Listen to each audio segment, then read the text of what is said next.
Hello प्यारे बच्चों, कैसे हो आप सब। मैं आपका टीचर, आपका दोस्त, आपके फिजिक्स का नीट का हमसफर जगजोत सर हर बार की तरह आप लोगों के सामने यहां हाजिर हूं यकीन 5.0 में लेक्चर नंबर 4 लेके।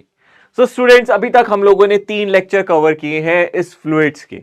ठीक है, फ्लूइड्स एक ऐसा चैप्टर जिसमें मैंने आप लोगों को कहा था काफी अलग अलग वैरायटीज के क्वेश्चंस, बहुत सारे टॉपिक्स हैं। हम लोगों ने हाइड्रोस्टैटिक्स डिस्कस कर चुके हैं, हम लोग हाइड्रोस्टैटिक्स पे खत्म कर चुके हैं, हमने फ्लूइड्स का स्टैटिक पोर्शन खत्म कर दिया है जहां हम लोगों ने फ्लूइड को रेस्ट पे देखा था।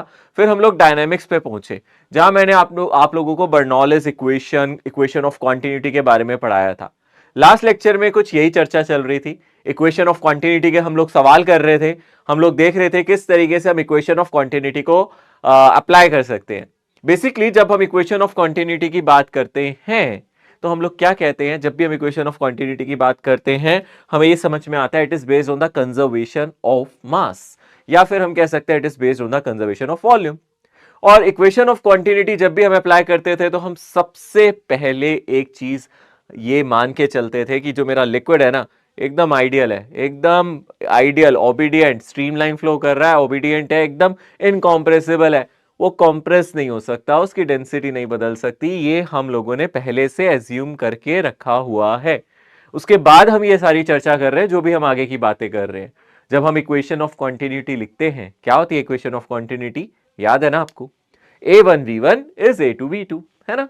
यानी कि एरिया इंटू वेलोसिटी, जिसको आप रेट ऑफ फ्लो भी कहते हैं, जिसको हम वॉल्यूम पर यूनिट टाइम भी कहते हैं, वो हमारा कांस्टेंट है।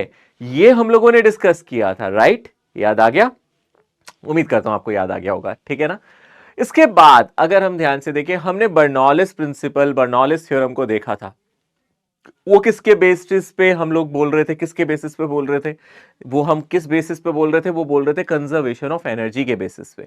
वहां मैंने आप लोगों को kinetic energy, potential energy, pressure energy, उनका सम कांस्टेंट बोला था, या फिर आप डेंसिटी की टर्म्स में भी लिख सकते हो भाई। Kinetic energy per unit volume, potential energy per unit volume, pressure energy per unit volume, जो कि प्रेशर ही होता था। तो अगर आप इन तीनों को जोड़ देंगे तो लिक्विड में, फ्लूइड में, हर जगह इन तीनों का सम क्या होता है, कांस्टेंट होता है, यानी कि ये नहीं बदलेगा। तो इससे हम लोग इक्वेशंस को बहुत आराम से अप्लाई कर सकते हैं और क्वेश्चंस को सॉल्व कर सकते हैं। सो इसी की एप्लीकेशन में हम लोगों ने लास्ट टाइम एफ्लक्स पढ़ा था। एफ्लक्स का मतलब होता है कि कितना फ्लूइड फ्लो कर रहा है, जो आउटफ्लो होता है फ्लूइड का उसी को एफ्लक्स कहते हैं। वेलोसिटी ऑफ एफ्लक्स हम लोगों ने डिस्कस किया था, हम लोगों ने उस पर भी चर्चा की थी, और आप लोगों को मैं दिखा देता हूं कि हम लोगों ने उसके बारे में क्या पढ़ा था। हालांकि आगे बढ़ने से पहले मैं पहले टॉपिक भी जरूर बता दूं कि आज हम लोग क्या चर्चा करने वाले हैं। आज हम बर्नौलिस प्रिंसिपल पढ़ने वाले हैं, viscosity, Stokes law, terminal velocity, ये सारे टॉपिक करेंगे, ठीक है ना। लास्ट क्लास में जो हम लोगों ने एफ्लक्स पढ़ा था उसमें हम लोगों ने एक चीज क्लियरली देखी थी। जब हम एफ्लक्स की बात करते हैं तो हम लोगों ने ये डिस्कस किया था, इंपॉर्टेंट बातें जो इसमें हम लोगों ने डिस्कस की थी वो ये डिस्कस की थी कि अगर कोई लिक्विड फ्लो कर रहा है और यहां पे जो हम होल ले रहे हैं, जिसको हम ऑरिफिस भी कहते थे, ये होल बहुत छोटे एरिया का है, इसका एरिया A1 है, यहां से फ्लूइड बाहर आता है विद वेलोसिटी v। ये वेलोसिटी इस डिस्टेंस पे डिपेंड करती है। अगर आप इस डिस्टेंस को कुछ नाम दे रहे हैं, लेटेस्ट से इस डिस्टेंस को अगर आप h0 कह रहे हैं, तो यहां से जब लिक्विड बाहर आएगा तो किस स्पीड से आएगा, √2g(h0). तो h0 जो भी डिस्टेंस है वो सरफेस से है, वो हमारे फ्लूइड की सरफेस से है, और यहां पे डेंसिटी से कुछ लेना देना नहीं है फ्लूइड की, अगर हम ध्यान से देखेंगे, क्योंकि ओवरऑल पूरा फ्लूइड सेम डेंसिटी का, जो मर्जी डेंसिटी हो फ्लूइड की, हमें सिर्फ हाइट से लेने देना है।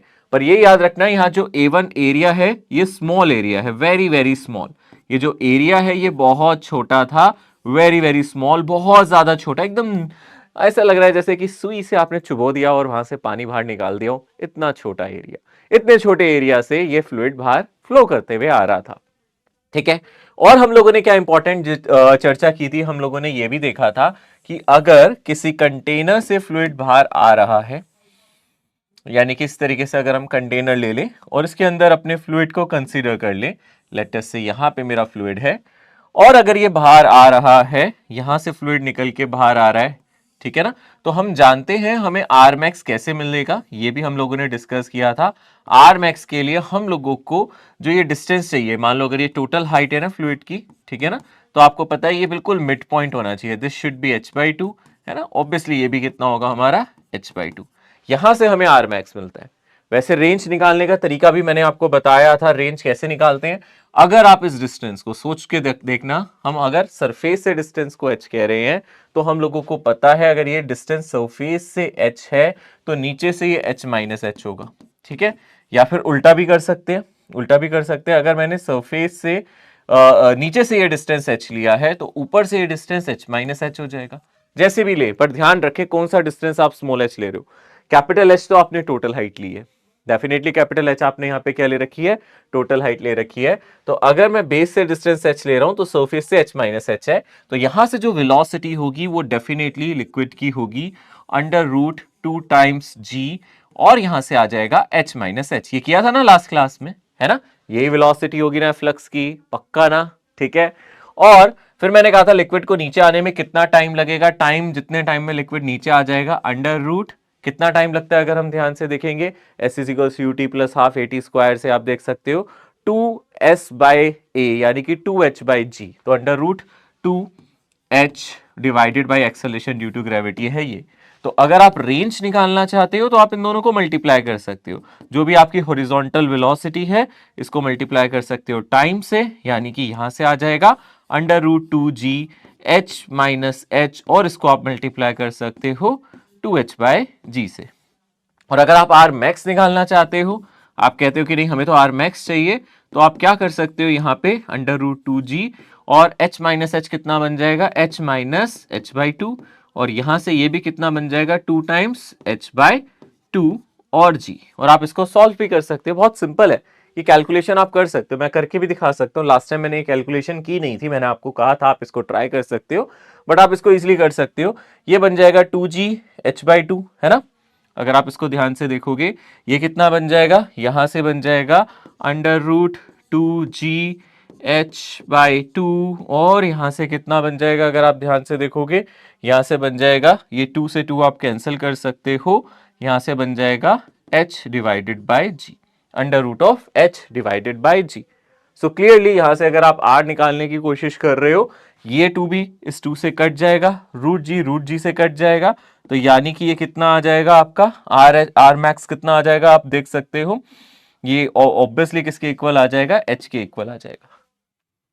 ओके, सो यहां से आप इसको कैलकुलेट कर सकते हो, ये इंपॉर्टेंट है ना। जस्ट मैंने यहाँ कैलकुलेशन पार्ट किया, आप देख सकते हो this is velocity and this is time, और मैंने यहाँ h को, स्मॉल h को कितना डाल दिया है, कैपिटल H डिवाइडेड बाई 2, ताकि हम लोगों को क्या मिल जाए, ये किस चीज के लिए, हमारा मैक्सिमम रेंज के लिए। मैक्सिमम रेंज के लिए हम लोग याद रख सकते हैं, फॉर मैक्सिमम रेंज जो मेरा h है वो h/2 होना चाहिए, मिड पॉइंट से निकलना चाहिए, ये हम लोगों ने कहा था। विदाउट प्रूफ हम इसको डिफरेंशिएट कर सकते हैं, रेंज को 0 डाल सकते हैं, वहीं से ये आता है। फिर आपने यहाँ पे क्या किया, h माइनस h की जगह डाल दिया h माइनस h/2, तो यहाँ बचा h/2, 2 से 2 कट गया, वो आपको मैंने यहाँ कैलकुलेशन में दिखाया, √gh आ गया, ठीक है। यहां से कितना था, √2h/2 इंटू जी, तो 2 से 2 यहाँ पे कट गया, ये h/g आ गया। तो आप देख सकते हो √h कितना बन जाएगा, h, √g कट जाएगा और h आ जाएगा। सो यहां से आप देख सकते हो this is the maximum range जो आपको मिल रही है, वो h के इक्वल ही आ रही है, ठीक है ना। सो इस रेंज तक ये गिरा सकते हैं हम लोग। तो ये हमारा फ्लक्स है जिसपे हम लोगों ने लास्ट क्लास में चर्चा की थी। आगे की एप्लीकेशन पे बढ़ते हैं, आगे हम और चीजों को डिस्कस करते हैं। यहां पे एक सवाल है आप लोगों के लिए, ठीक है ना। ये प्रीवियस जो चीजें हम पढ़ चुके हैं उससे रिलेटेड है, ये अच्छा सवाल है। सवाल को एक बार आप देखो ध्यान से, ऐसा ही मिलता जुलता सवाल एक मैंने डीपीपी में भी डाला है, और अगर ये वाला आपने कर लिया तो डीपीपी वाला तो हो ही जाएगा। सो क्या कह रहा है इस क्वेश्चन को ध्यान से देखते हैं। इस क्वेश्चन में बोल रहा है a streamline body falls through air from a height h on the surface of a liquid if d and 3d are the density of material of the body and liquid respectively, then the time after which the body will be at instantaneously rest। so यहाँ पे अगर हम ध्यान से देखें, यहाँ question में ये बोल रहा है कि सपोज यहाँ पे एक फ्लूइड है बेटा, ऐसे मान लो बच्चे एक फ्लूइड है, इसने यही बोला है ना। इसमें क्या कर रहा है, एक बॉडी फॉल कर रही है एयर से, तो इस फ्लूइड में एक बॉडी एयर से फॉल कर रही है, यानी कि किसी हाइट से गिर रही है। कितनी हाइट से गिर रही है, फ्लूइड की सरफेस से कितनी हाइट है इसकी, कितनी हाइट से गिर रही है, देखो क्वेश्चन में दिया है h हाइट से, ठीक है ना, यहां पे गिर रही है। तो आप वैसे भी कैलकुलेट कर सकते हो इसकी स्पीड यहां कितनी हो जाएगी जब तक वो यहां आएगा, इनिशियल स्पीड 0 है ना, इनिशियल स्पीड 0 है ना, तो यहां तक आते आते कितनी स्पीड हो जाएगी, √2gh, है ना। ऑब्वियसली ये सरफेस पे किस स्पीड से गिर रही है, √2gh। अब वो बोल रहा है जो ऑब्जेक्ट है उसकी डेंसिटी हम लोगों को दे रखी है कितनी, ऑब्जेक्ट की जो डेंसिटी है वो हम लोगों को दे रखी है, density of the material of the body वो हम लोगों को दे रखा है d, और कैपिटल D जो डेंसिटी है वो किसकी है, हमारी लिक्विड की, यानी कि यहाँ पे लिक्विड की डेंसिटी ज्यादा है, ये फ्लोटिंग वाला केस है। पर ऑब्जेक्ट जब यहां जाएगा तो उसके पास वेलोसिटी होगी, तो ये एकदम नहीं रुकेगा, ये नीचे जाएगा और कहीं रुकेगा और फिर ऊपर आएगा, ठीक है ना। अब आप कोई हल्के ऑब्जेक्ट को, आप प्लास्टिक की बॉल को भी अगर यहां ड्रॉप करोगे तो ये ऐसे जाएगी, रुकेगी नहीं, नीचे जाएगी और फिर उसके बाद ऊपर आती है। तो ये पूछ रहा है जब नीचे जाके रुक जाती है, वहां के बारे में बात कर रहा है, कितनी देर में वो नीचे जाके रुक जाएगी, यानी कि नीचे कहीं जाके रुक जाएगा तो यहां तक आने में इसको कितना टाइम लगेगा, यहां से लेके यहां तक आने में इसको कितना टाइम लगेगा, हमसे ये पूछ रहे, ठीक है ना। ओके, यहां से लेके यहां तक आने में टाइम हमसे पूछा जा रहा है। इनिशियल वेलोसिटी आपको पता है यहाँ √2gh है, और यहाँ पे फाइनल वेलोसिटी भी आप जानते हो 0 है ना। कितना डिस्टेंस कवर करना है इसको, √2gh, सॉरी क्या वेलोसिटी है इसकी, √2gh। कितनी वेलोसिटी है इसकी, इनिशियल वेलोसिटी कितनी मान के चलेंगे हम यहाँ पे, √2gh, और कितना फाइनल वेलोसिटी 0, ठीक है। अब हमें ये पता करना है कि ये किस एक्सेलरेशन से रिटार्ड कर रहा है, बेसिकली अगर नीचे जा रहा है तो उस पर एक रिटार्डेशन होगा तभी ये रुक रहा है। सो वो हम कैसे निकालेंगे, हमें पता है जब ऑब्जेक्ट अंदर होगा तो इस पे ऊपर की तरफ लग रही होगी मैक्सिमम बुएंसी और नीचे लग रहा होगा mg, और ऑब्वियसली क्योंकि लिक्विड की डेंसिटी ज्यादा है Bmax बड़ा होगा, यानी कि यहाँ पे जो मैक्सिमम बुएंसी है वो ज्यादा होगी। ये मुझे कैसे पता ये इसकी मैक्सिमम बुएंसी ज्यादा होगी, यार लिक्विड ज्यादा डेंसर है बेटे, लिक्विड की डेंसिटी जब ज्यादा होती है ऑब्जेक्ट से तो वो आपको बुएंसी ज्यादा दे सकता है, उसमें ऑब्जेक्ट फ्लोट करता है, याद है ना, ये हमने पहले भी पढ़ा था। अगर लिक्विड की डेंसिटी ज्यादा है तो वो फ्लोट करेगा, उसमें मैक्सिमम बुएंसी mg से ज्यादा होगी। बट क्योंकि ये किसी स्पीड से गिर रहा था इसलिए ये रुका नहीं और नीचे चला गया। पर अब हम लोगों को क्या निकालना पड़ेगा, नेट फोर्स। तो अगर आप बॉल को ध्यान से देखो, ऊपर की तरफ लग रहा है उस पर Bmax, नीचे की तरफ लग रहा है mg, पर आप जानते हो Bmax mg से बड़ा है तो उस पर जो नेट फोर्स होगा वो ऊपर की तरफ होगा, तो यही नेट फोर्स हमें चाहिए। तो अगर मैं नेट फोर्स की बात करूं, आप बोल सकते हो this is mass into acceleration, ये किसके इक्वल है, ये Bmax, ये किसके इक्वल होगा, Bmax माइनस mg के, बहुत इजीली निकाल सकते हो। बॉडी का मास कितना होगा अगर हम ध्यान से देखें, आप बोलोगे डेंसिटी ऑफ बॉडी, जो कि हम लोगों को कितनी दे रखी है d, ये है मेरी density of body, into volume of body, density into volume, ये हो गया mass of the body into acceleration. तो मैंने m को डेंसिटी इंटू वॉल्यूम लिखा है। ऐसी मैक्सिमम बुएंसी क्या लगेगी, ये होती है डेंसिटी ऑफ फ्लूइड जो कि 3d है, इंटू वॉल्यूम जो ऑब्जेक्ट की वॉल्यूम है क्योंकि वो कंप्लीटली अंदर है, तो ये हो गया मेरा डेंसिटी ऑफ फ्लूइड, ये हो गया volume of object into g, minus m की जगह दोबारा से हम d इंटू वी लिख सकते हैं और यहां से g। सो यहां से आप क्लियरली देख सकते हो v तो वैसे भी कैंसिल आउट हो जाएगा। अगर आपको एक्सेलरेशन निकालना है वो आ जाएगा आपका 3dg माइनस dg, यानी कि ये कितना आ जाएगा 2dg। तो ये मेरा एक्सेलरेशन होगा, और ये d भी कट जाएगा बेटा, डिवाइडेड बाय यहां भी एक d है ना, तो ये d भी कट जाएगा, तो यानी कि जो आपका एक्सेलरेशन है वो 2g है। ये ऊपर की तरफ होगा, रिटार्डेशन है ये एक्चुअली रिटार्डेशन है क्योंकि ये ऊपर की तरफ है और ऑब्जेक्ट नीचे की तरफ जा रहा है। सो आप इक्वेशन लिख सकते हो finally v final is equals to, मतलब जो भी आपकी फाइनल वेलोसिटी है ना, is equals to initial velocity जो थी, है ना, u डैश प्लस at, ये वाली इक्वेशन डाल सकते हैं। तो फाइनल वेलोसिटी 0 है, इनिशियल वेलोसिटी आप डाल सकते हो √2gh, और ये एक्सेलरेशन आप नेगेटिव लिखोगे, पता है क्यों नेगेटिव लिखोगे, क्योंकि रिटार्डेशन है, तो आप लिख सकते हो -2 इंटू जी।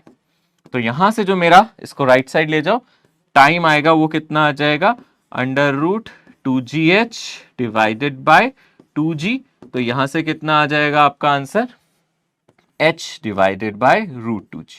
ये कैसे आया बच्चे, ऊपर √2 है नीचे 2 है तो नीचे √2 हो जाएगा, ऊपर √g है और नीचे g है तो नीचे √g हो जाएगा, तो √2g नीचे 2g था तो नीचे √2g हो जाएगा, और h तो रूट में था ही, तो h डिवाइडेड बाय √2g, ये मेरा टाइम होगा। ठीक है। सो इस क्वेश्चन का एक तरीके से मैं आपको एक शॉर्ट ब्रीफ दे देता हूं, भाई ऐसा सवाल आ जाए, किसी ऑब्जेक्ट को आप किसी लिक्विड में डाल रहे हो, ऑब्जेक्ट की डेंसिटी वैसे तो कम है, वैसे तो अगर आप सरफेस पे छोड़ते तो फ्लोट करता, पर अभी क्यों सिंक कर रहा है, क्योंकि भाई अब आपने इसको किसी हाइट से छोड़ा है, इसके पास कुछ इनिशियल वेलोसिटी है, अब ये जा सकता है ये पानी के अंदर, है ना। आप हल्के ऑब्जेक्ट को भी किसी हाइट से छोड़ोगे, पानी से टकराएगा और नीचे चला जाएगा। किसकी वजह से चला जाता है ये? क्योंकि उसके पास कुछ वेलोसिटी है इनिशियल, तो आप उसके पास कुछ मोमेंटम है, तो धीरे धीरे धीरे धीरे जाके वो रुकेगा। तो वही पूछ रहा था। तो इसमें हम लोगों ने पहले नेट फोर्स निकाला। नेट फोर्स क्या निकाला? अगर हम स्टेप बाय स्टेप देखें, सबसे पहले हमने इस पे नेट फोर्स निकाला। नेट फोर्स कितना हो गया? Mass into acceleration. इसको हमने बुओयेंसी में से माइनस कर दिया mg को, क्योंकि बुओयेंसी लग रही है ऊपर, mg नीचे, बुओयेंसी तो इसको ऊपर जाने नीचे जाने से रोक रही है ना, mg तो नीचे ही ले जाना चाहता है। पर यहाँ बुओयेंसी ज्यादा होगी। कैसे पता सर बुओयेंसी ज्यादा होगी? क्योंकि लिक्विड की डेंसिटी ज्यादा है। लिक्विड की डेंसिटी ज्यादा है, वो ज्यादा फोर्स देगा ऊपर। तो यहां से हम लोगों ने इसी इक्वेशन में डाला, मास को डेंसिटी इंटू वॉल्यूम डाला, बुओयेंसी को 3d इंटू वी डाला है ना, इंटू जी। यहां से हमने इस इक्वेशन को सॉल्व किया। एक्सेलरेशन 2g आया, पर वो ऊपर है, वेलोसिटी नीचे, इसलिए एक्सेलरेशन को मैंने नेगेटिव लिख दिया। तो आप देख सकते हो final v is equal to u plus at वाली इक्वेशन है। इनिशियल वेलोसिटी ये ले रहा हूं मैं बच्चे, क्योंकि मैं यहां से यहां तक का मोशन देख रहा हूं। ठीक है ना बेटा? तो इनिशियल वेलोसिटी ये, एक्सेलरेशन को नेगेटिव क्योंकि रिटार्डेशन है, इंटू टी। तो यहां से आप √2g को लेफ्ट साइड जाओ, 2g को डिवाइड करो, आ जाएगा आंसर। ओके, अच्छा क्वेश्चन था, मजेदार क्वेश्चन था। ऐसे क्वेश्चंस हम लोगों को आने चाहिए। ऐसा सेम हूबहू ऐसा एक क्वेश्चन मैंने डीपीपी में भी डाला है, बस थोड़ी बहुत वैल्यू चेंज है वहां। आप इसको कर सकते हैं और आप जरूर करना। ओके, उम्मीद कर रहा हूं आप लोग करोगे जरूर। ठीक है, आगे बढ़ते हैं। देखो यहां पे क्वेश्चन क्या है? A non viscous fluid of constant velocity. Non viscous का मतलब है आइडियल। आप इसको मान सकते हो ये आइडियल फ्लूइड है। आज हम विस्कोसिटी के बारे में भी पढ़ेंगे, बट अभी आप नॉन विस्कस वर्ड से सिर्फ इतना समझना, आइडियल फ्लूइड है, यानी कि जो फ्लूइड हम लोग कंसीडर करते हैं इक्वेशन ऑफ कॉन्टिन्यूटी या बर्नौलिस में, ये वही फ्लूइड है। इसमें कह रहा है उसकी डेंसिटी दे रखी है और हम लोगों को बोल रहा है स्ट्रीमलाइन फ्लो कर रहा है। The area of cross section at P and Q at length 5 meter, 3 meter are 40 and 20. If the velocity of fluid at P is 3 meter per second, then the velocity of fluid at Q. So student पहली बार देखने में question लगता है ये शायद Bernoulli's theorem का question है, Bernoulli's equation का क्वेश्चन है, बट नहीं है, क्योंकि यहाँ पे उसकी जरूरत नहीं है। यहाँ पे आप लोगों को वेलोसिटी निकालनी है, आप सिंपल इक्वेशन ऑफ कॉन्टिन्यूटी से निकाल सकते हैं, यानी बर्नौलिस की जरूरत नहीं है। तो आप क्वेश्चन को जैसे ही देखें, आप डायग्राम देख के कंफ्यूज ना हो, आप यहाँ लिख लो, यहाँ पे बर्नौलिस की जरूरत नहीं है, यहां बर्नौलिस की जरूरत नहीं है। उसके लिए आपको बर्नौलिस, मतलब इस क्वेश्चन को करने के लिए आपको बर्नौलिस लगाना नहीं पड़ेगा। ये किसका क्वेश्चन है? सिंपल इक्वेशन ऑफ क्वांटिटी का। ये कैसे सॉल्व हो जाएगा? क्या मेथड है इसको सॉल्व करने का? सर इसका मेथड क्या है इसको सॉल्व करने का? यहां पे आप सिंपली इक्वेशन ऑफ क्वांटिटी लगा सकते हैं। ठीक है ना? ऐसा ना हो कि डायग्राम देखा और फटाफट टूट पड़े डायग्राम पे कि सर बर्नौलिस जैसा ही लग रहा है तो बर्नौलिस लगा दे। इक्वेशन ऑफ क्वांटिटी से हो जाएगा। कैसे हो जाएगा? क्यों? मुझे कैसे पता बेटा? क्योंकि मुझे दोनों जगह का एरिया पता है, यहाँ का भी पता है, यहाँ का भी पता है, और एक जगह की स्पीड पता है, तो इक्वेशन ऑफ क्वांटिटी लगा देंगे हम, है ना? बेसिकली हम फॉर्मूला लगाएंगे, a1v1 बराबर a2v2, है ना? एरिया इंटू वेलोसिटी कांस्टेंट होता है।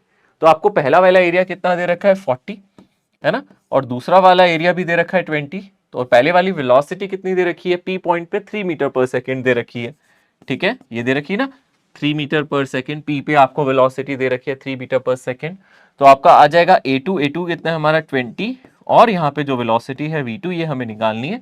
तो सिंपल हो गया, ये हो गया 2 टाइम्स, यानी कि हो गया 6 मीटर पर सेकेंड। तो V2 की वैल्यू 6 मीटर पर सेकेंड आएगी, यानी कि ये वाला ऑप्शन, है ना? देखने में मुश्किल लग रहा है, देखने में लग रहा है बर्नौलिस करना है, क्योंकि इतनी इंफॉर्मेशन दी है उसने हमें, इसकी हाइट दी है, इसकी हाइट दी है, और इससे आप हो सकता है कंफ्यूज हो जाए कि शायद यहाँ बर्नौलिस लगानी है, पर लगानी नहीं है। ये सिंपल इक्वेशन ऑफ क्वांटिटी से हो सकता है, टाइम भी बचेगा आपका, जल्दी से क्वेश्चन सॉल्व भी हो जाएगा। बर्नौलिस की जरूरत यहाँ पे नहीं है इस क्वेश्चन में, क्योंकि यहाँ पे दोनों एरिया दे रखे हैं। अगला क्वेश्चन क्या है अगर हम ध्यान से देखेंगे, a small hole of area of cross section 2 mm square is present near the bottom of a fully filled open tank of height 2 metre, taking g as 10 metre per second square, the rate of flow through the open hole would be. किसका question है? पहले तो identify करने की कोशिश करो, sir ये किस कॉन्सेप्ट से सॉल्व होगा, कौन सा कॉन्सेप्ट इसमें लगाना पड़ेगा, क्या भेड़ना है आपको, कौन सा कॉन्सेप्ट इसमें लगा देना है। तो यहां पे आपसे रेट ऑफ फ्लो पूछा है, और रेट ऑफ फ्लो सुनते ही क्या आप लोगों को कुछ याद नहीं आया? लास्ट लेक्चर में मैंने रेट ऑफ फ्लो कुछ बोला था, अगेन इक्वेशन ऑफ कॉन्टिन्यूटी से ही होगा। यानी कि रेट ऑफ फ्लो हम लोगों से निकालने के लिए कह रहे हैं, है ना। रेट ऑफ फ्लो का मतलब क्या होता है आपको पता है ना, एरिया इंटू वेलोसिटी, यानी कि वॉल्यूम पर यूनिट टाइम, है ना। या तो आप एरिया इंटू वेलोसिटी करो या वॉल्यूम पर यूनिट टाइम करो। अब आपके लिए क्या इजी है, आप एरिया इंटू वेलोसिटी निकाल सकते हो। जहां से लिक्विड बाहर आ रहा है वहां का एरिया दिया है और वहां की वेलोसिटी से मल्टीप्लाई कर दो, काम हो जाएगा।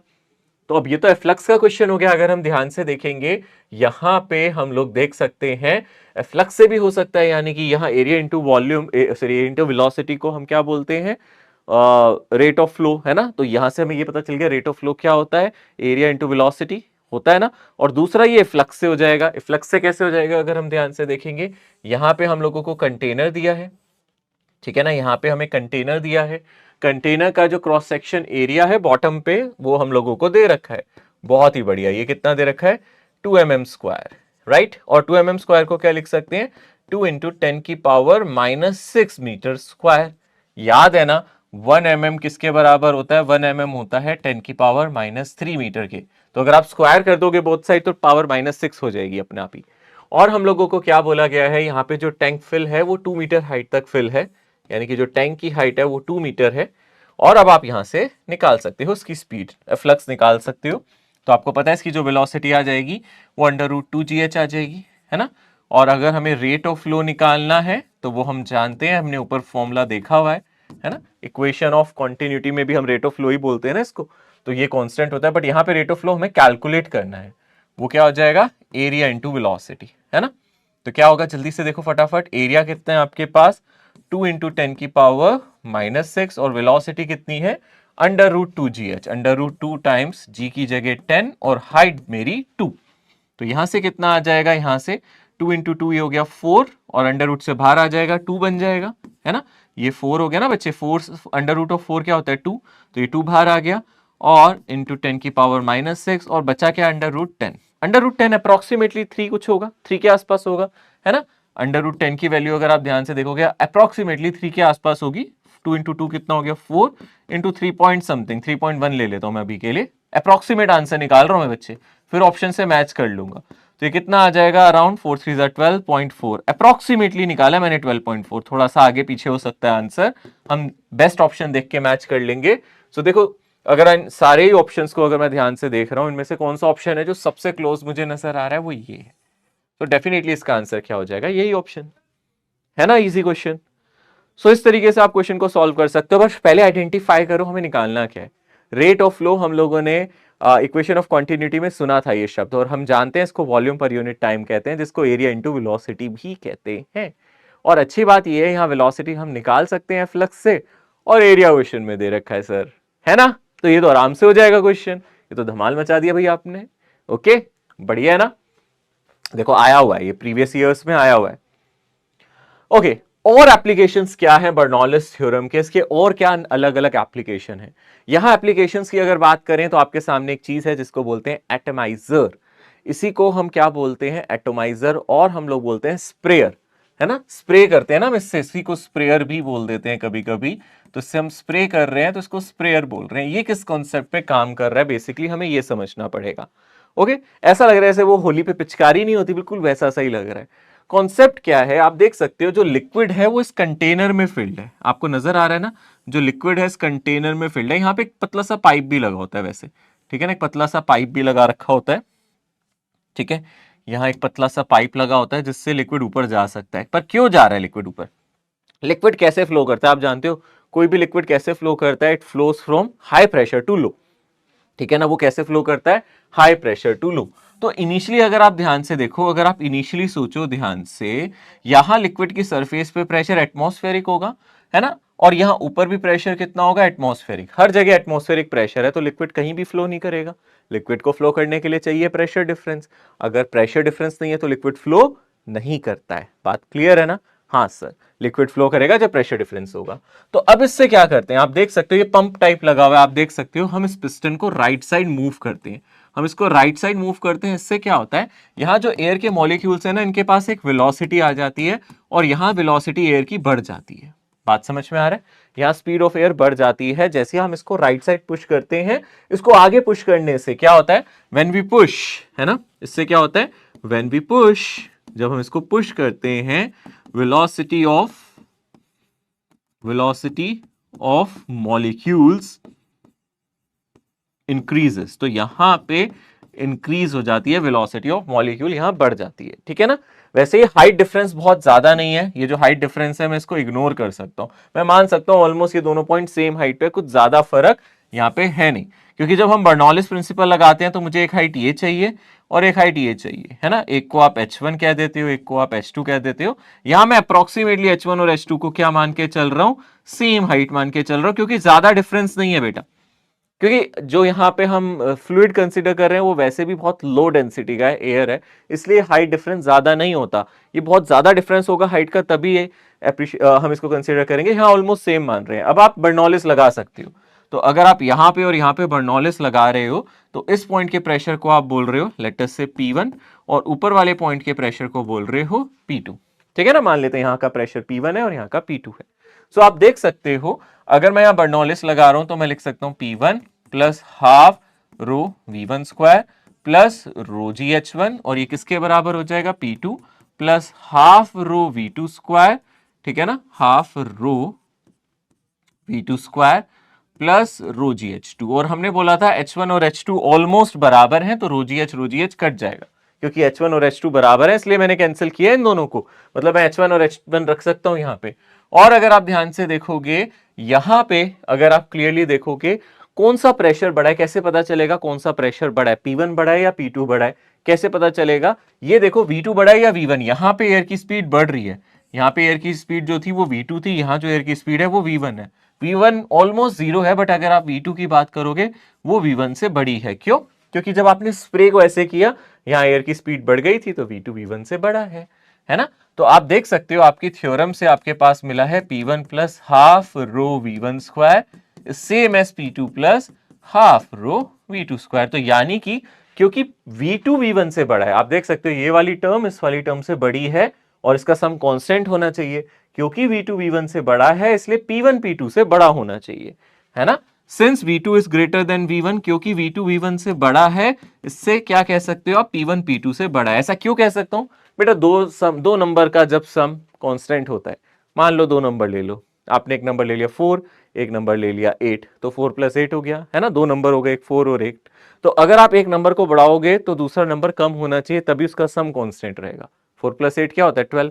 अब आपने 4 को कर दिया 7, है ना, तो आपको 8 वाले नंबर को कम करना पड़ेगा, उसको 5 करना पड़ेगा, क्योंकि अगर आप दो नंबर का सम कांस्टेंट कह रहे हो तो एक नंबर अगर आप बढ़ाते हो तो दूसरा घटना चाहिए।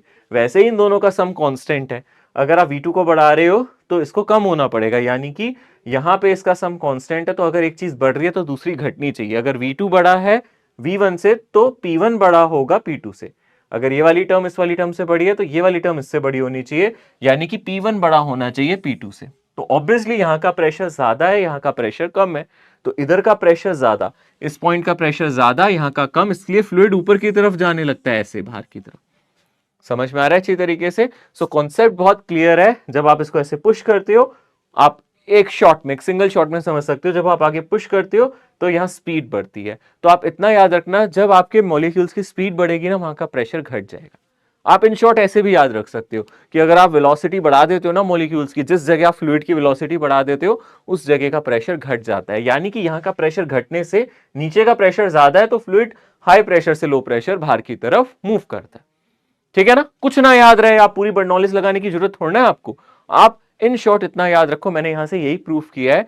अगर आप फ्लूइड को कंसीडर कर रहे हो ऑलमोस्ट सेम हाइट पे, अगर आप फ्लूइड्स को कंसीडर कर रहे हो ऑलमोस्ट सेम हाइट पे, तो अगर एक जगह आप स्पीड बढ़ा देते हो मॉलिक्यूल्स की, तो वहां का प्रेशर क्या हो जाता है, बोलो, कम हो जाता है। तो यानी ऊपर का प्रेशर कम, नीचे का ज्यादा, तो ये फ्लूइड ऊपर की तरफ मूव करेगा हाई प्रेशर से लो, और ये बाहर चला जाएगा। यही एटमाइजर का काम होता है। ठीक है ना, तो इन शॉर्ट आप क्या याद रख सकते हो, इफ वी इंक्रीज, है ना, इफ एट सेम हाइट, पहले ये भी लिख देता हूं क्योंकि यहां मैंने दोनों हाइट ऑलमोस्ट सेम मानी है। एट सेम हाइट आप ऐसे लिख सकते हो, at same height if we increase velocity of fluid, if we increase velocity of fluid, अगर आप फ्लूइड की वेलोसिटी को बढ़ाओगे, ठीक है ना। If we increase velocity of fluid it decreases pressure there, it decreases, ठीक है ना। तो यहां पे भी यही हो रहा है, ऊपर वाली स्पीड बढ़ने से वहां का प्रेशर कम हो गया, इसलिए फ्लूइड नीचे से ऊपर चला गया। ठीक है, ऐसा ही जैसे हम लोगों ने एटमाइजर देखा है, ऐसे ही सेम कॉन्सेप्ट एयरप्लेन में भी लगता है। इसको एरोफॉइल्स भी कहते हैं, जो इसकी शेप होती है। एरोप्लेन को उड़ने में भी यही चीज मददगार होती है। तो एरोप्लेन भी ऐसे ही उड़ते हैं। तो आप अब कभी सोचो कि एरोप्लेन कैसे उड़ते हैं, तो उसका कॉन्सेप्ट भी यही है। आपने देखा होगा एरोप्लेन्स के काफी बड़े बड़े विंग्स होते हैं, देखा है ना। वो विंग्स इसको इसी चीज में मदद देते हैं। उसकी विंग्स की एक पर्टिकुलर शेप होती है, एक स्पेशल शेप होती है, जिसको एयरफॉइल शेप या एरोफॉइल शेप कहते हैं। तो अगर आप इनके विंग्स की देखोगे तो आप बोलोगे there is a special shape. जो विंग्स हैं वो ऐसे ही नहीं होते, इनकी शेप बहुत स्पेशल है, स्पेशल शेप होती है इनकी विंग्स की। इस स्पेशल शेप को क्या बोलते हैं, एयरफॉइल शेप या एरोफॉइल शेप। ठीक है ना, एरोफॉइल या फिर एयरफॉइल शेप इसकी शेप को बोला जाता है। ऐसा क्या खासियत है सर इसकी शेप में, क्योंकि अगर आप इसके विंग्स देखोगे ना, देखो मैं इसको जूम करके यहां दिखाया हुआ है, इसकी शेप कुछ इस तरीके से है। साइड से अगर आप देखोगे तो इसकी विंग्स की शेप आपको ऐसे नजर आएगी। क्या फायदा है ऐसी शेप का, जब एरोप्लेन आगे की तरफ जाता है, जब वो अपने विंग्स को ऐसे करते हुए आगे की तरफ जाता है, तो वो एयर को फील करता है पीछे की तरफ। जैसे आप भी, आप जब भागते हो, है ना, आप अभी भागना स्टार्ट करते हो तो आपको एकदम हवा मुंह पे टकराती है ना, तो एरोप्लेन के साथ भी तो ऐसा होगा। तो एरोप्लेन के विंग पे, अगर मान लो आप एरोप्लेन के विंग पे बैठ जाओ थोड़ी देर के लिए, ठीक है ना, हालांकि बड़ा मुश्किल काम है, पर अगर आप बैठ जाओ तो आपको हवा टकराएगी। ऐसी एरोप्लेन के विंग को भी हवा टकराती है। यानी कि एरोप्लेन को ऐसा लगता है कि वो आगे नहीं जा रहा, उसको क्या लगता है, हवा पीछे की तरफ आ रही है। उसको पीछे की तरफ ऐसे हवा आती हुई दिखती है और एयर आती हुई दिखती है विद सम स्पीड, है ना। एयर किसी स्पीड से आती हुई उसको नजर आती है, विद सम वी स्पीड, किसी स्पीड से आती हुई नजर आती है। ठीक है, अब क्या होता है जब ये हवा इससे टकराती है, इससे इस तरीके से टकराती है, तो सबसे पहले अगर आप ऊपर से देखोगे तो ये जब हवा ऊपर से टकराती है तो यहां टकरा के ऐसे नीचे की तरफ चली जाती है। ठीक है ना, और काफी हाई स्पीड से जाती है नीचे। इसकी शेप ऐसी है कि जब हवा टकराती है बहुत आराम से स्लाइड करते हुए आती है, और यहाँ पे जो स्पीड है वो हाई होती है। यहाँ पे जो उसकी स्पीड हो जाती है हवा की, वो कैसी हो जाती है, और तेज हो जाती है, हाई स्पीड होती है। बट वहीं जब वो हवा नीचे वाले हिस्से से टकराती है तो यहां से टकरा के रुक जाती है और काफी स्लो डाउन हो जाती है। तो नीचे वाली जो स्पीड है वो लो है। तो नीचे वाली स्पीड कैसी हो गई है, लो, और ऊपर वाली स्पीड कैसी हो गई है, हाई। नीचे वाली स्पीड कैसी हो गई है, लो, और ऊपर वाली कैसी हो गई है, हाई। तो आपको मैंने बताया था ना, जहां मॉलिक्यूल्स की स्पीड हाई हो जाए वहां प्रेशर घट जाता है, जहां मॉलिक्यूल्स की या फ्लूइड की स्पीड लो हो जाए वहां प्रेशर ऑब्वियसली बढ़ जाएगा। हाई स्पीड कम प्रेशर, कम स्पीड हाई प्रेशर। ठीक है ना, उल्टा है। तो यहां पे आप कह सकते हो अच्छा, यानी कि यहां पे फास्ट मूविंग एयर आ रही है, तो फास्ट मूविंग एयर का मतलब यहां पे लो प्रेशर होगा। नीचे स्लो मूविंग एयर आ रही है, यानी कि यहां पे हाई प्रेशर होगा। ठीक है ना, तो यानी कि विंग्स के नीचे आप कह सकते हो प्रेशर जो होगा नीचे वो कैसा होगा, हाई होगा। और अगर आप ऊपर की बात करोगे तो इसके ऊपर प्रेशर कैसा होगा, लो होगा। ऊपर का जो प्रेशर है वो लो है, नीचे का प्रेशर हाई है। इससे क्या होता है, नीचे का प्रेशर हाई तो नीचे से एक फोर्स मिलेगा, एक फोर्स ऊपर से मिलेगा, है ना। तो आप विंग्स पे कहोगे दो तरीके के फोर्स लगेंगे सर। अगर हम इसके विंग्स को ध्यान से देख रहे हैं, एरोप्लेन के विंग्स को देख रहे हैं, तो ऊपर से एक फोर्स लगेगा। ठीक है ना, ऊपर का प्रेशर मैं मान लेता हूं P2 है ना। तो P2 into area of wing, मान लेते हैं ए क्या है मेरा, विंग का एरिया। ठीक है ना, तो P2 इंटू ए, ये फोर्स आपको नीचे की तरफ मिल रहा है, दिस इज F2। और आप अगर ध्यान से देखो एक फोर्स नीचे से ऊपर मिलेगा जिसको मैं F1 कह रहा हूं, वो नीचे वाला pressure into A. Obviously P1 greater than P2 है, यहाँ पे नीचे वाला प्रेशर ऊपर वाले प्रेशर से ज्यादा है। इसी वजह से आपको एक नेट फोर्स मिलता है ऊपर। जो नेट फोर्स मिलेगा वो क्या मिलेगा, P1 ए माइनस P2 ए, यानी कि P1 माइनस P2 ए, जो भी प्रेशर डिफरेंस है इनटू एरिया। समझ में आ रहा है, इसका मतलब है नीचे का प्रेशर ज्यादा, ऊपर का प्रेशर कम। तो नीचे से एक फोर्स प्रेशर इंटू एरिया, एक ऊपर से फोर्स प्रेशर इंटू एरिया, पर नीचे वाला फोर्स ज्यादा है, ऊपर वाला कम है। तो यहां पे जो नेट फोर्स मिलता है वो आपको ऊपर की तरफ मिलता है। अब एरोप्लेन उड़ेगा नहीं उड़ेगा ये डिपेंड करता है एरोप्लेन का अपना वेट कितना है। अगर अगर हम बात करें एरोप्लेन कब उड़ेगा, है ना, इफ, ठीक है ना, if P1 minus P2 into ए, जब ये वाला फोर्स जो है आपका किससे ज्यादा हो जाता है, mg से ज्यादा हो जाता है, तो एरोप्लेन क्या करता है, अपलिफ्ट करता है।